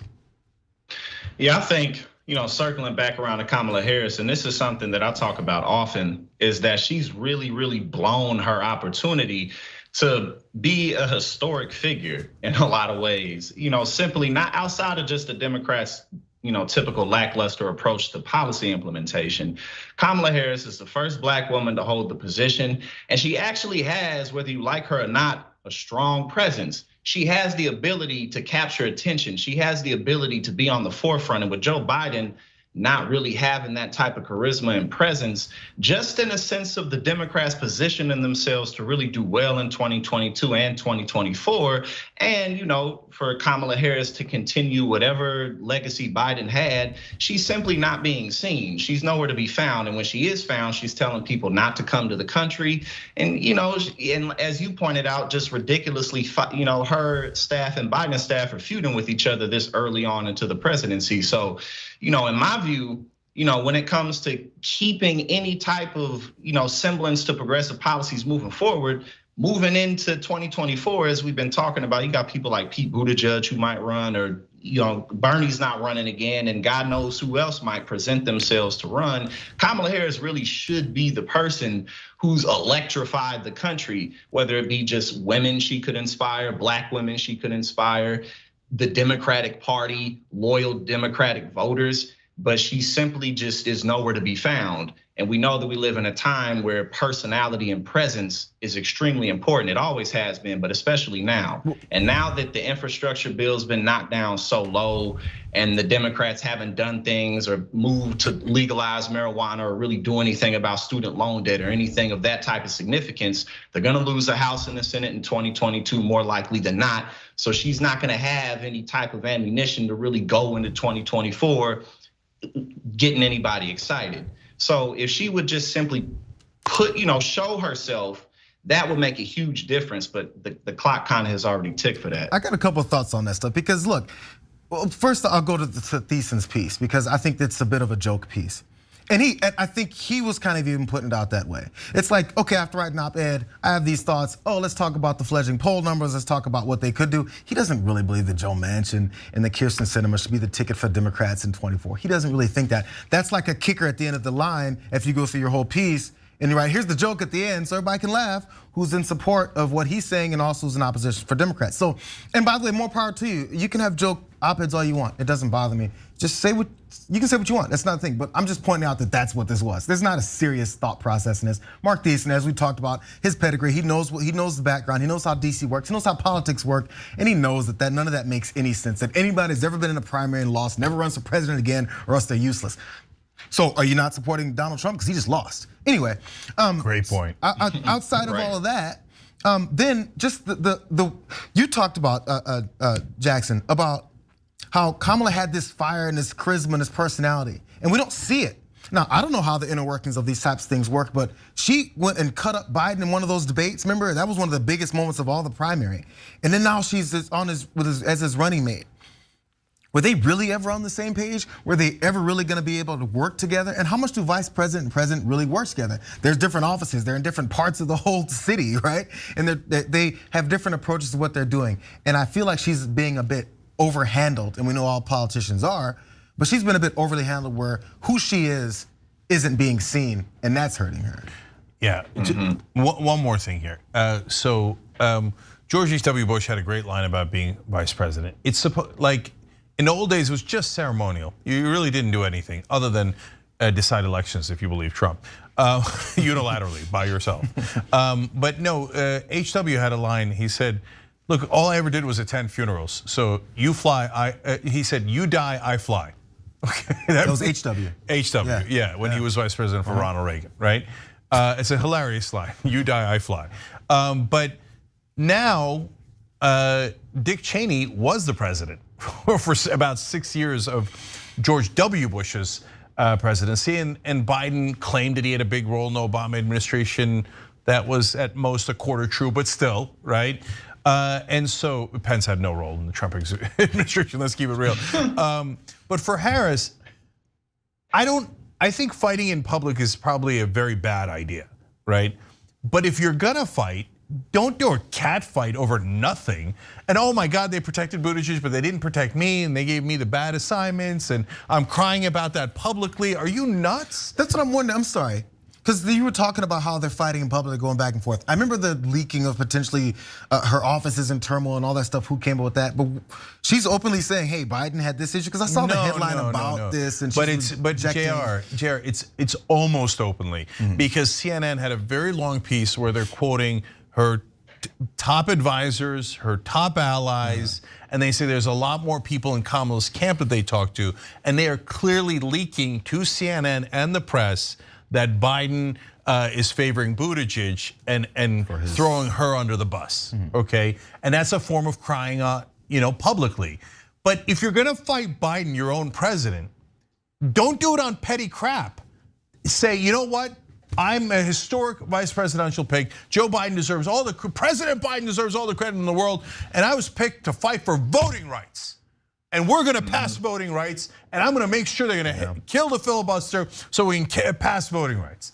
Well, you know what? Then at least you'd be a hero whether you won or you didn't, and at least then the public fight would be worth it because you'd be trying to get something really important passed, and then you'd get a lot of people on your side.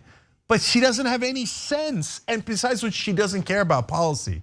For them, it's all just super silly, ego-driven, personal politics. What happened to me, what happened to Buttigieg, what happened to Biden, and all the stupid drama around it, because corporate Democrats don't care about the voters.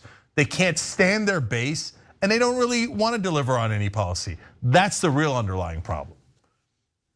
All right, we gotta go. Sorry, guys. When we come back, we have a lot of fun topics for you guys, including conservatives' reaction to an Asian Muppet and a Black Santa. So we'll be back.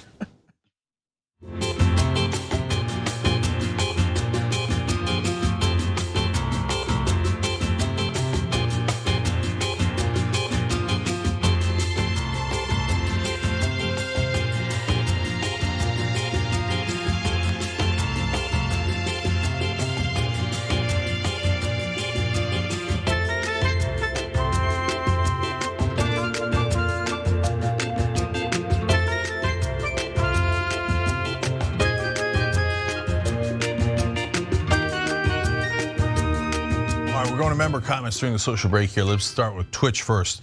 Chomp Suey gave 1,000 bits, thank you, we appreciate it, and wrote mod love. So thank you to our mods who are amazing. Ezekiel gave 1,200 bits, you're all wonderful. And this quote, unfortunately, we're living among a significant undercurrent of aspiring fascists who are fine with this kind of violence, and we're not gonna win on the gun issue. As Iwin from Lord of the Rings said, those without swords can still die on them. Stay safe, everybody. Unfortunately, that is true. Do not get into confrontations. Everybody in America has a weapon, and 40% of the country cannot wait to use it. Do not get into public confrontations.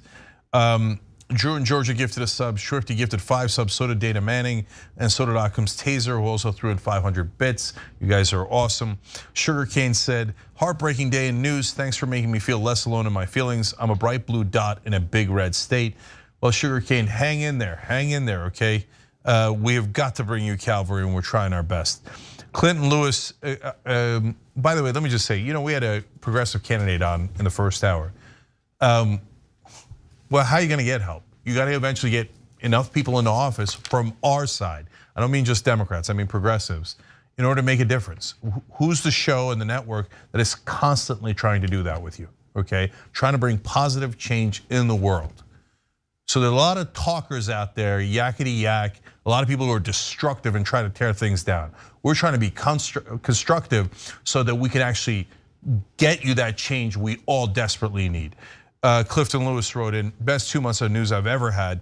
Thanks, TYT. It's not always good news, but you do a great service for us all. Clifton, thank you. We appreciate it, brother. Going to Super Chat. BPW said, TYT speaks for the people. Thank you. Anthony McClendon said, you're right, Cenk. Birth control pills don't prevent fertilization. They stop the fertilized egg from embedding in the walls of the uterus and feeding. It depends a little bit on the birth control that you're using, but that is certainly true of many birth controls. And so now Ohio might be banning those because, hey, cave ages, maybe not so bad according to Republicans, okay?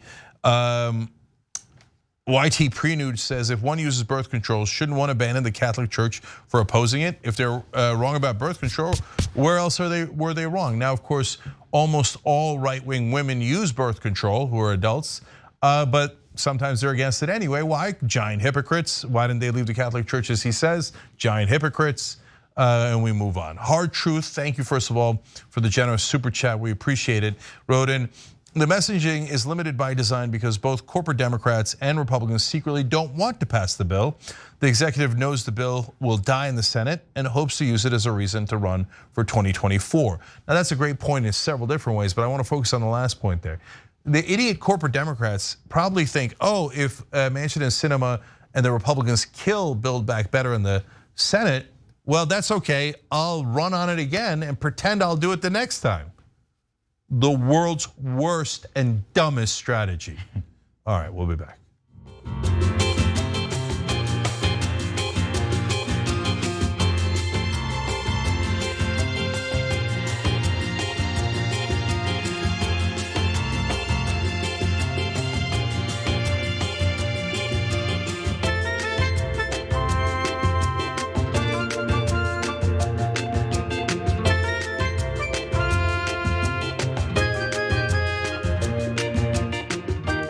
All right, back on TYT, Cenk, JR Jackson, and Jackson White. Guys, I'm gonna read one comment here, don't erase it. Michael Norris from Super Chat said, just got erased. He said basically, I don't know which one's better, Jackson's hair or JR's pin. And so compliments to both of you guys. The pin on JR is on shoptyt.com. And yes, it is like Ghostbusters, but with a Klansman. I got to get that. I couldn't even see it. Yeah, no, I'm getting that. Yeah. Are the hats still there too? There was hats at one point. Not the Eagles hat, but there are hats with that logo, I believe. Shoptyt.com, check it out. All right, JR, what's next? Black Santa has arrived at Disneyland parks and resorts and theme parks and amusement parks. They got a bunch of those things for the first time in history. And He's arrived to mixed reviews as you could possibly imagine. So let's get right into the story from CNN as they discuss what happened. At both Disneyland Resort in Anaheim, California and Walt Disney World Resort in Lake Buena Vista, Florida, a black Santa has been spotted at certain meet and greets and at after hours Christmas parties. He's been spotted. A Disney spokesperson told CNN that Santa Claus is represented in various ways in local and regional communities and around the world, and that in that spirit, Santa Claus will reflect the diversity of surrounding communities at both Disneyland Resort and Walt Disney World Resort. Now you can imagine, of course, we've talked about things like the ethnicity of Santa Claus before. And one person in the past, several years ago, maybe about 7 years ago, had some thoughts about this. If you can remember, let's listen. In Slate, they have a piece on .com. Santa Claus should not be a white man anymore. And when I saw this headline, I kind of laughed and I said, oh, this is so ridiculous. Yet another person claiming it's racist to have a white Santa, you know? And by the way, for all you kids watching at home, Santa just is white, but this person is just arguing that maybe we should also have a black Santa. But you know, Santa is what he is, and just so you know, we're just debating this because someone wrote about it, kids. So all the 6-year-olds watching Fox News and Megyn Kelly at the time, Right. want to make sure you guys know. I have many other thoughts about Santa Claus's existence, but we'll get to that. So as you can imagine, as I mentioned, some of the responses were like what Megyn Kelly had, but some were positive. Let's look at some of these tweets. From this one tweeter, I'm pretty sure that I just caught the very first black Santa to ever be at Walt Disney World, and I'm seriously crying happy tears. Big crying happy face. Also, Victoria Wade, who's a theme park social media influencer who is black, tweeted about the inclusion of black Santa at Disney parks. And she wrote, never in life did I think Disney would actually put a black Santa in the parks. The move made her emotional and more likely to spend more money attending the park's Christmas parties, is what she said in her post. But the third user that was pointed out in this article was more in agreement with Megyn Kelly, where he said, everyone knows that Santa isn't black, and they should not make a black Santa just for the PR stunt. Now, I do want to point out at the very top of this article, they did point out that without any official announcement or fanfare, more black Santas had showed up. So the PR stunt definitely wasn't the point of this. It was to maybe give kids a different experience, maybe them to understand that, hopefully to start asking questions like, Santa's not real, right? Oh, I'm sorry. There's 6-year-olds watching. I shouldn't have said that. But now I do want to go to how this is now picking up more steam. So people like Megyn Kelly and also that one particular Twitter user may not like the direction that Santa Claus and his looks may be going. Here's another ad from Oreo where they're doing the same thing. Ho, ho, ho. It's Santa. We got a problem.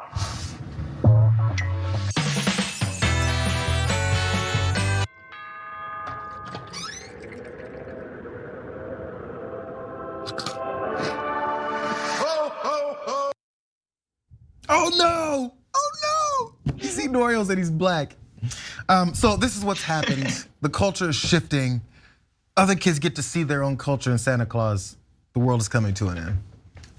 Yeah, so there's a bunch of comments to make here because this is America now, where we debate the race of Santa. So, sorry kids, earmuff to kids. Santa's fictional.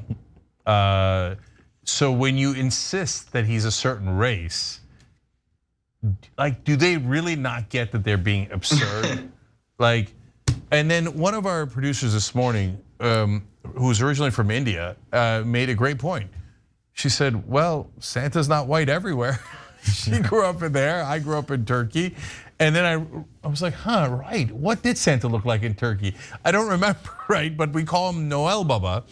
And I doubt he looked Turkish. I doubt he had that Turkish mustache going on.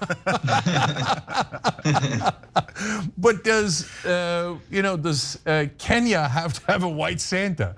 Does China have to have a white Santa? It's absurd. It's absurd. This demand by right wingers in America: Santa must be white. Does the Easter Bunny have to be white? I don't know, right? Like, we're talking about fictional characters, but they do this all the time. So when there was one of them in the Marvel comic universe, some character was Muslim, and they're like, that's not the original one, it's not Muslim, you can't. It's fictional, what difference does it make? You can make it anything you want, right? And their insistence that a fictional character must look like them and only them all across the world, it's really the definition of entitlement, okay? And then finally, well, not really finally, because we're gonna have more fun with this, but it might be a reason why this happened in Disneyland or Disney overall.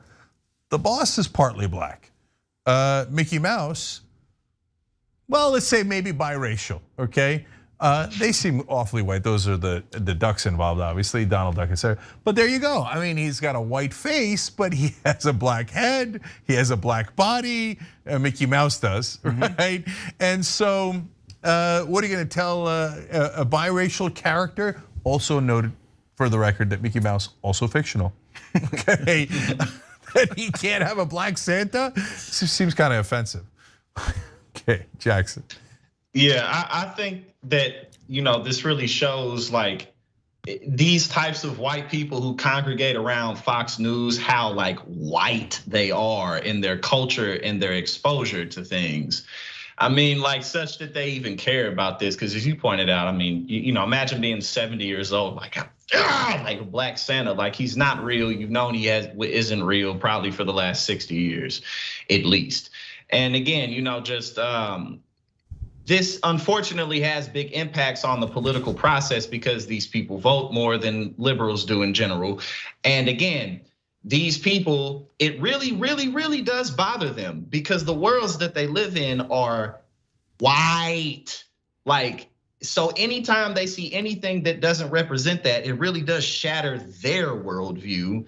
To us, it's ridiculous. But I mean, again, like, I'm half white, half black, and I grew up in a very black world. And I have white cousins who like they can't even handle me, like, because they're white. You know what I'm saying? Like, they're not like cultured white. They're like white.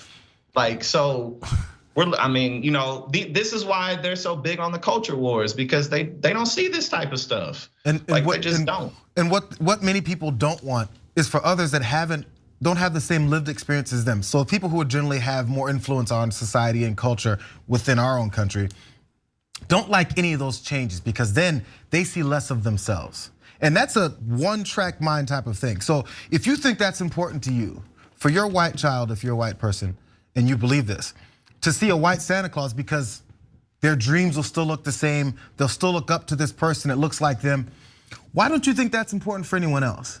Why don't you think that a young Asian kid or a young Latino kid or a young black kid, to see someone who they're supposed to look up to and admire and want to impress, won't look like them? Why do we want them to look at a white Santa Claus and then go, that's the guy that I look up to, that's the guy that I aspire to be like? Because that's beneficial for the types of things that you'd like to continue to pursue and the ways you'd like to see our society focus on.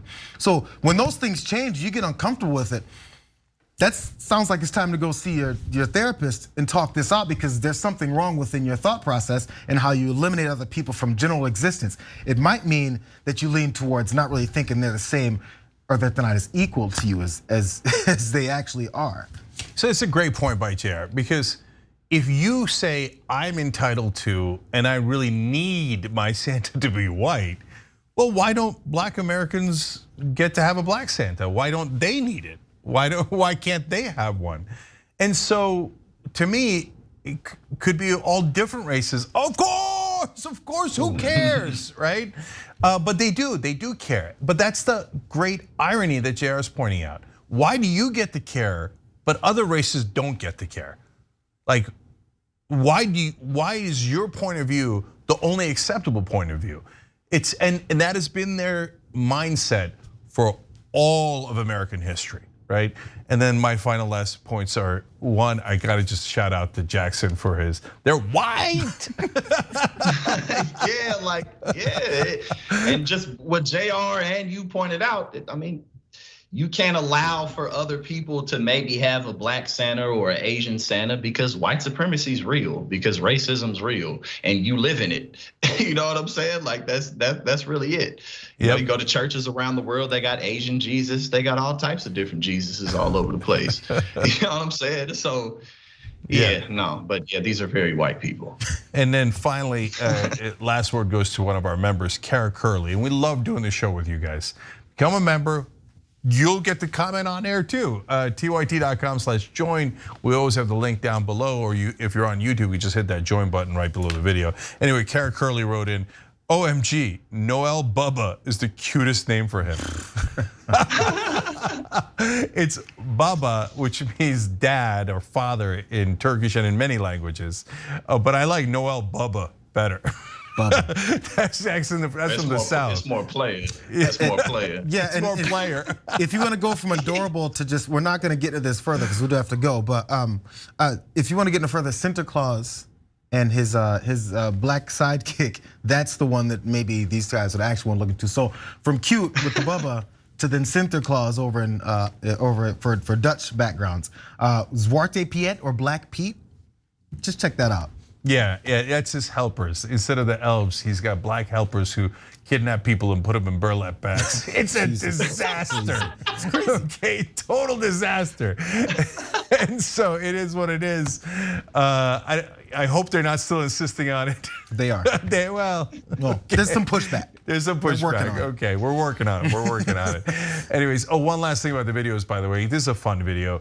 In all of our videos, if you like the videos, you can use super thanks now. That's also right below the video on YouTube, and that makes a giant difference for us. Thank you guys. We love it.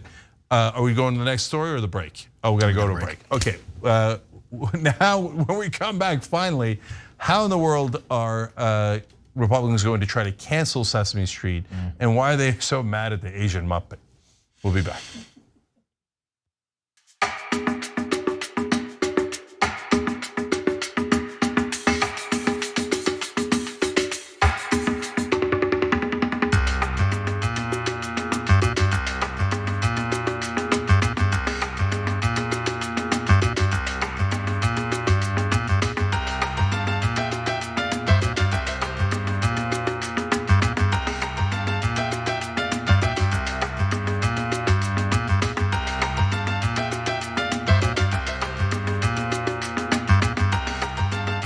All right, this is the moment in the show where we do programming notes.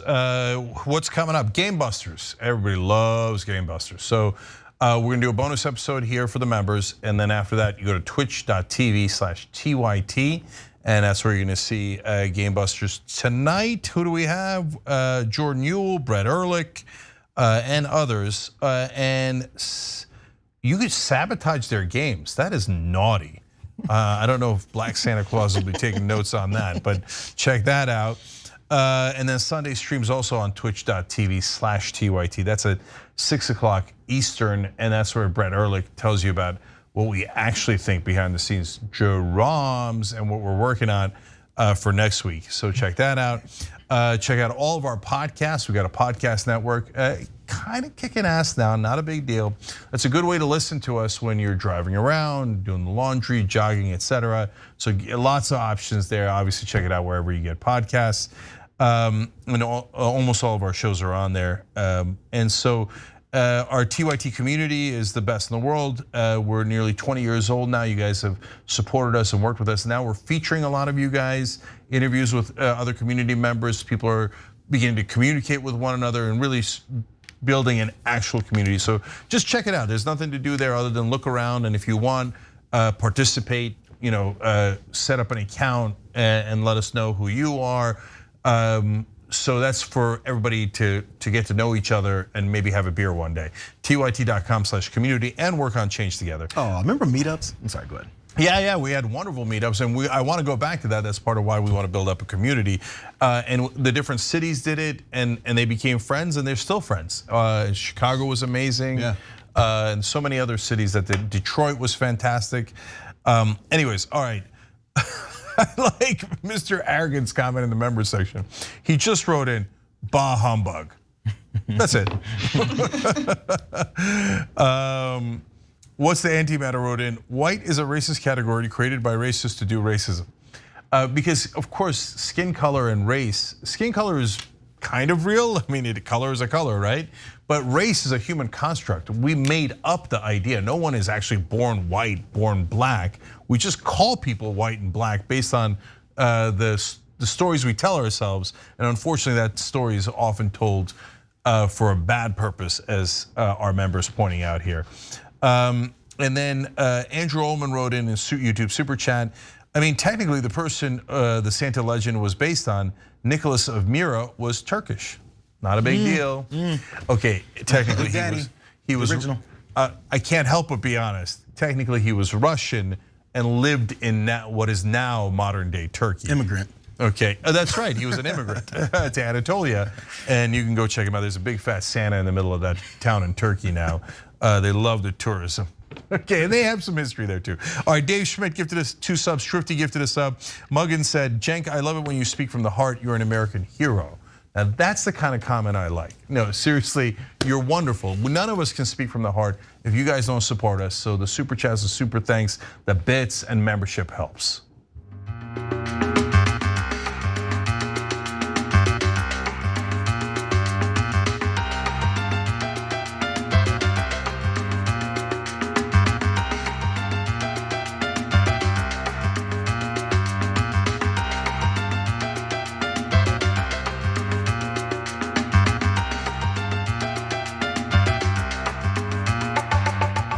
Back on TYT, Cenk and the Jacksons. The Jackson 2, something along those lines. All right, JR, take it away. Going. Sesame Street has really been stepping in it lately. Just a week or 2 ago, first they're educating kids on the benefits of vaccines, maybe quelling a couple fears.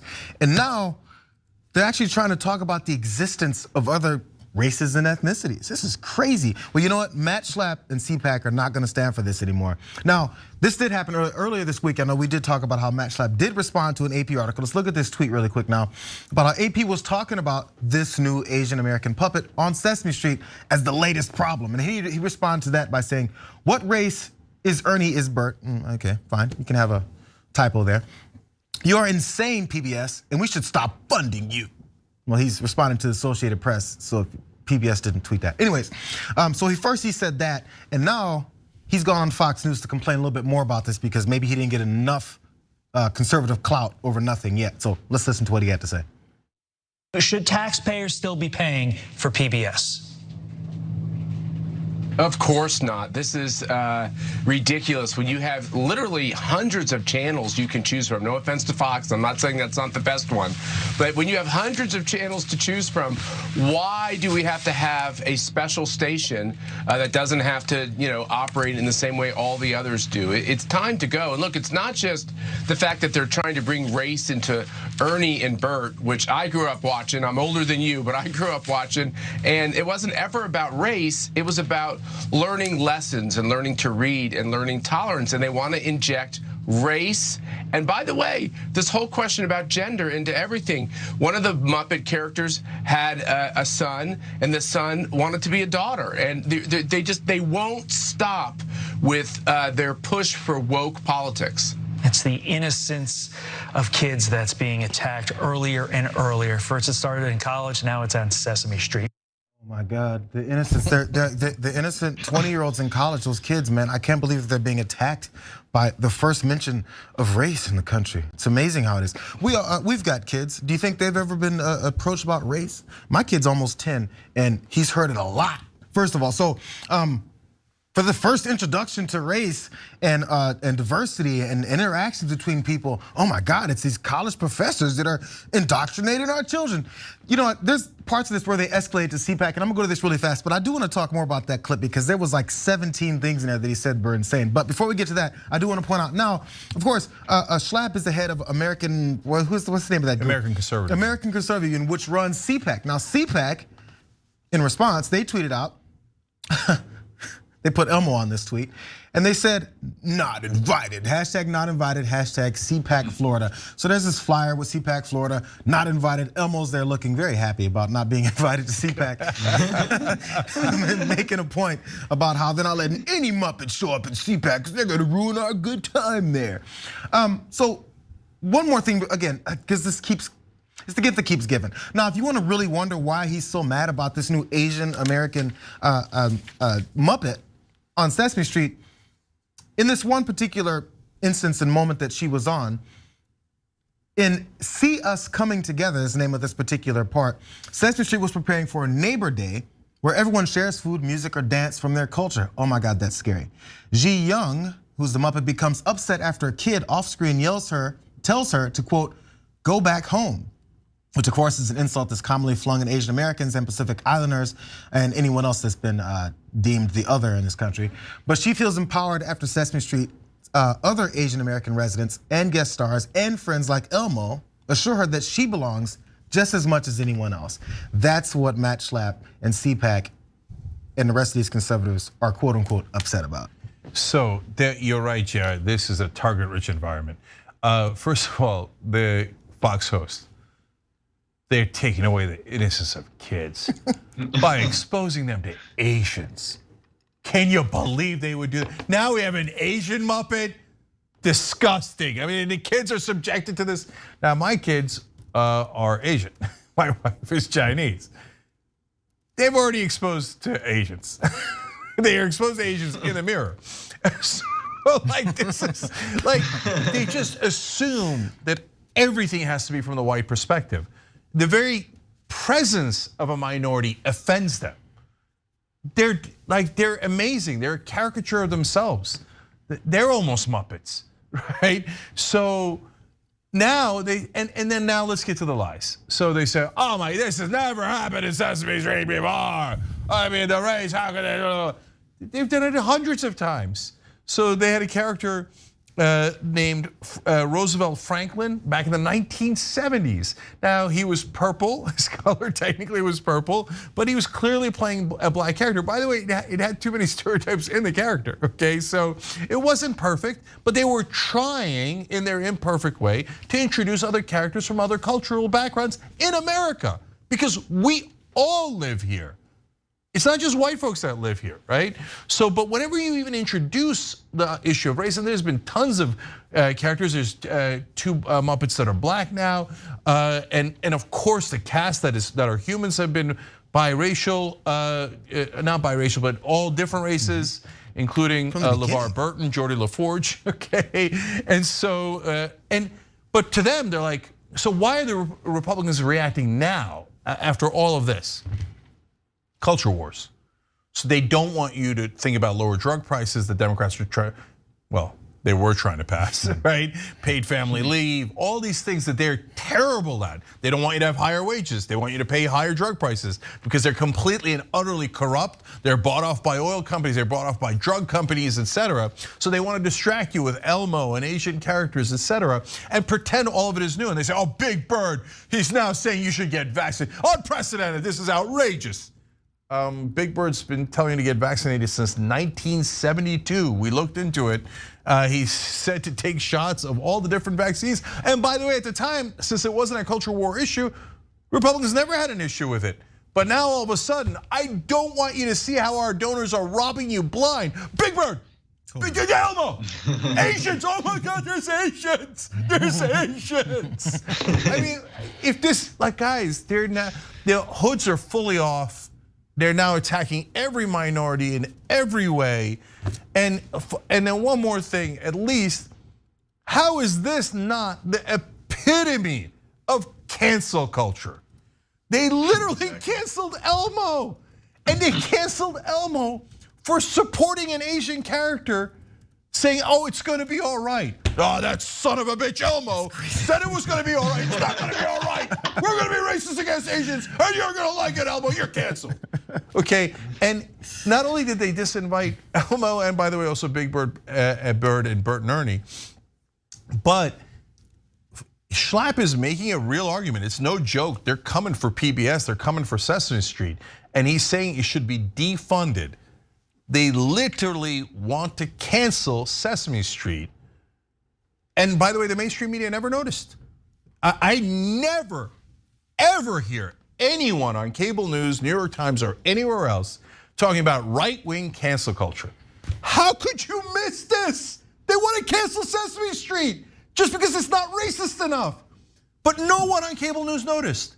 Not the story, but they never call it right-wing cancel culture. How is this not cancel culture? So real quick, before we go to Jackson, I want you to know there is a poll. We've got it up at tyt.com/polls. Media silence on right-wing cancel culture is either A, evil, or B, incompetent. Do they notice it because it's super obvious and they're hiding it on purpose because they don't want to hurt the feelings of right-wingers? Or is everyone in mainstream media like Homer Simpson, a complete clown who's like, oh, canceling Sesame Street? That's not part of cancel culture. It's only cancel culture if left-wing does it over something that really pissed off a lot of people. That's hey, you're allowed to piss off people. Don't cancel anybody over that. You're allowed to offend people, you're allowed to hurt people. Don't cancel people over that. But Sesame Street, cancel them. Oh, but it's not cancel culture. The right wing's you cannot criticize the right wing. And so that's the insanity that we live with at this point. Jackson, go ahead. Well, I think like the last story, it's important to point out that Elmo, Big Bird, Ernie, and Bert are not real either, nor is this Asian Muppet character. And you all hit the nail on the head with the fact that these very grown, extremely grown adults are focused on these issues because they don't want you thinking about the real issues. And more importantly, because Republicans don't have any ideas that they haven't been spewing for the last 40 years. There has not been a single thing different proposed from Republicans since Ronald Reagan has been in office. And it's not the first time that they did all the deregulation. That's nothing new. Ever since government has existed, there's been a battle back and forth. And just in terms of modern times, all the, if they're not talking about this, how are they addressing any of the real issues? Of course, they aren't at all whatsoever. This is all that's left of the Republican Party. And it's really just gonna get worse because how are you gonna go back from this? And the fact that there's only two parties that have any type of real viability, this is a very serious problem. It's funny, but they're here to stay and they have a lot of power and a lot of people vote for them, and they're gonna take the House and the Senate more likely than not in a year. Well, because things like this, things like this work. You have a group of folks and followers that have a short attention span, so they'll go to Mr. Potato Head, trans bathrooms, the Big Bird stuff, vaccine. They're not talking about these from week to week because they've already encompassed them to make sure they hate whoever it is that they're sicking them on for that moment, and it stays somewhere in their brains. They just have opposition for no reason. There doesn't have to be a real reason, as long as you have opposition to the people they're trying to fight against. Now, also in that one clip, they were talking about how they're exposing kids to this whole thing. But what they're exposing kids to is anti-Asian hate and how we don't want to be like that. That's what they're against, which we already pointed out. So as we saw earlier also, we talked about how they think 6-year-olds watch Fox News for Santa Claus and stuff like that from the Megyn Kelly clip. So if 6-year-olds are watching Fox News, they've also watched Donald Trump, I assume they watched Fox News pundits during the pandemic talk about how Asians are the problem here. And that's what also fomented violence against Asian Americans in the country too. So if kids are being exposed for the first time by professors, weren't they exposed already by Fox News since they're watching you guys, which you believe, hate on Asian Americans? This happened the entire time. And their president, which you guys say they should love and adore, Trump, he did the same thing. Are they following him? So look, I want to go on more about mainstream media and their incompetence as they validate all the right-wing talking points. Oh my God, critical race theory. You got Bill Maher and Chris Cuomo crying about that. It's a phantom problem. And they don't notice that this is obviously meant to distract you from the actual policy issues. It's just terrible. But guys, it's even simpler than that. They're actually against an Asian Muppet.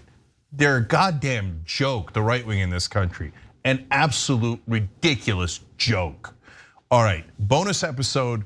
Speaking of jokes, Ron DeSantis is actually running an ad in Florida featuring his balls because Republicans. So TYT.com/join will give you the details for the members. That's what the bonus episode's for. Whole nother episode just for members. You could hit the join button below on YouTube, or like I said, TYT.com/join is always in the description box in the link.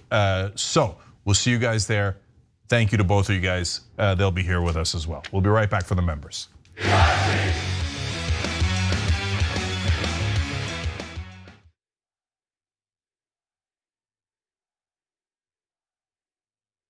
You know, old school was pitched to me from Jank. It'll just be me, you, Jesus, Ben, and maybe Michael. And we're like, okay, cool. I can do that every week. As you can see, me, Jesus, Ben.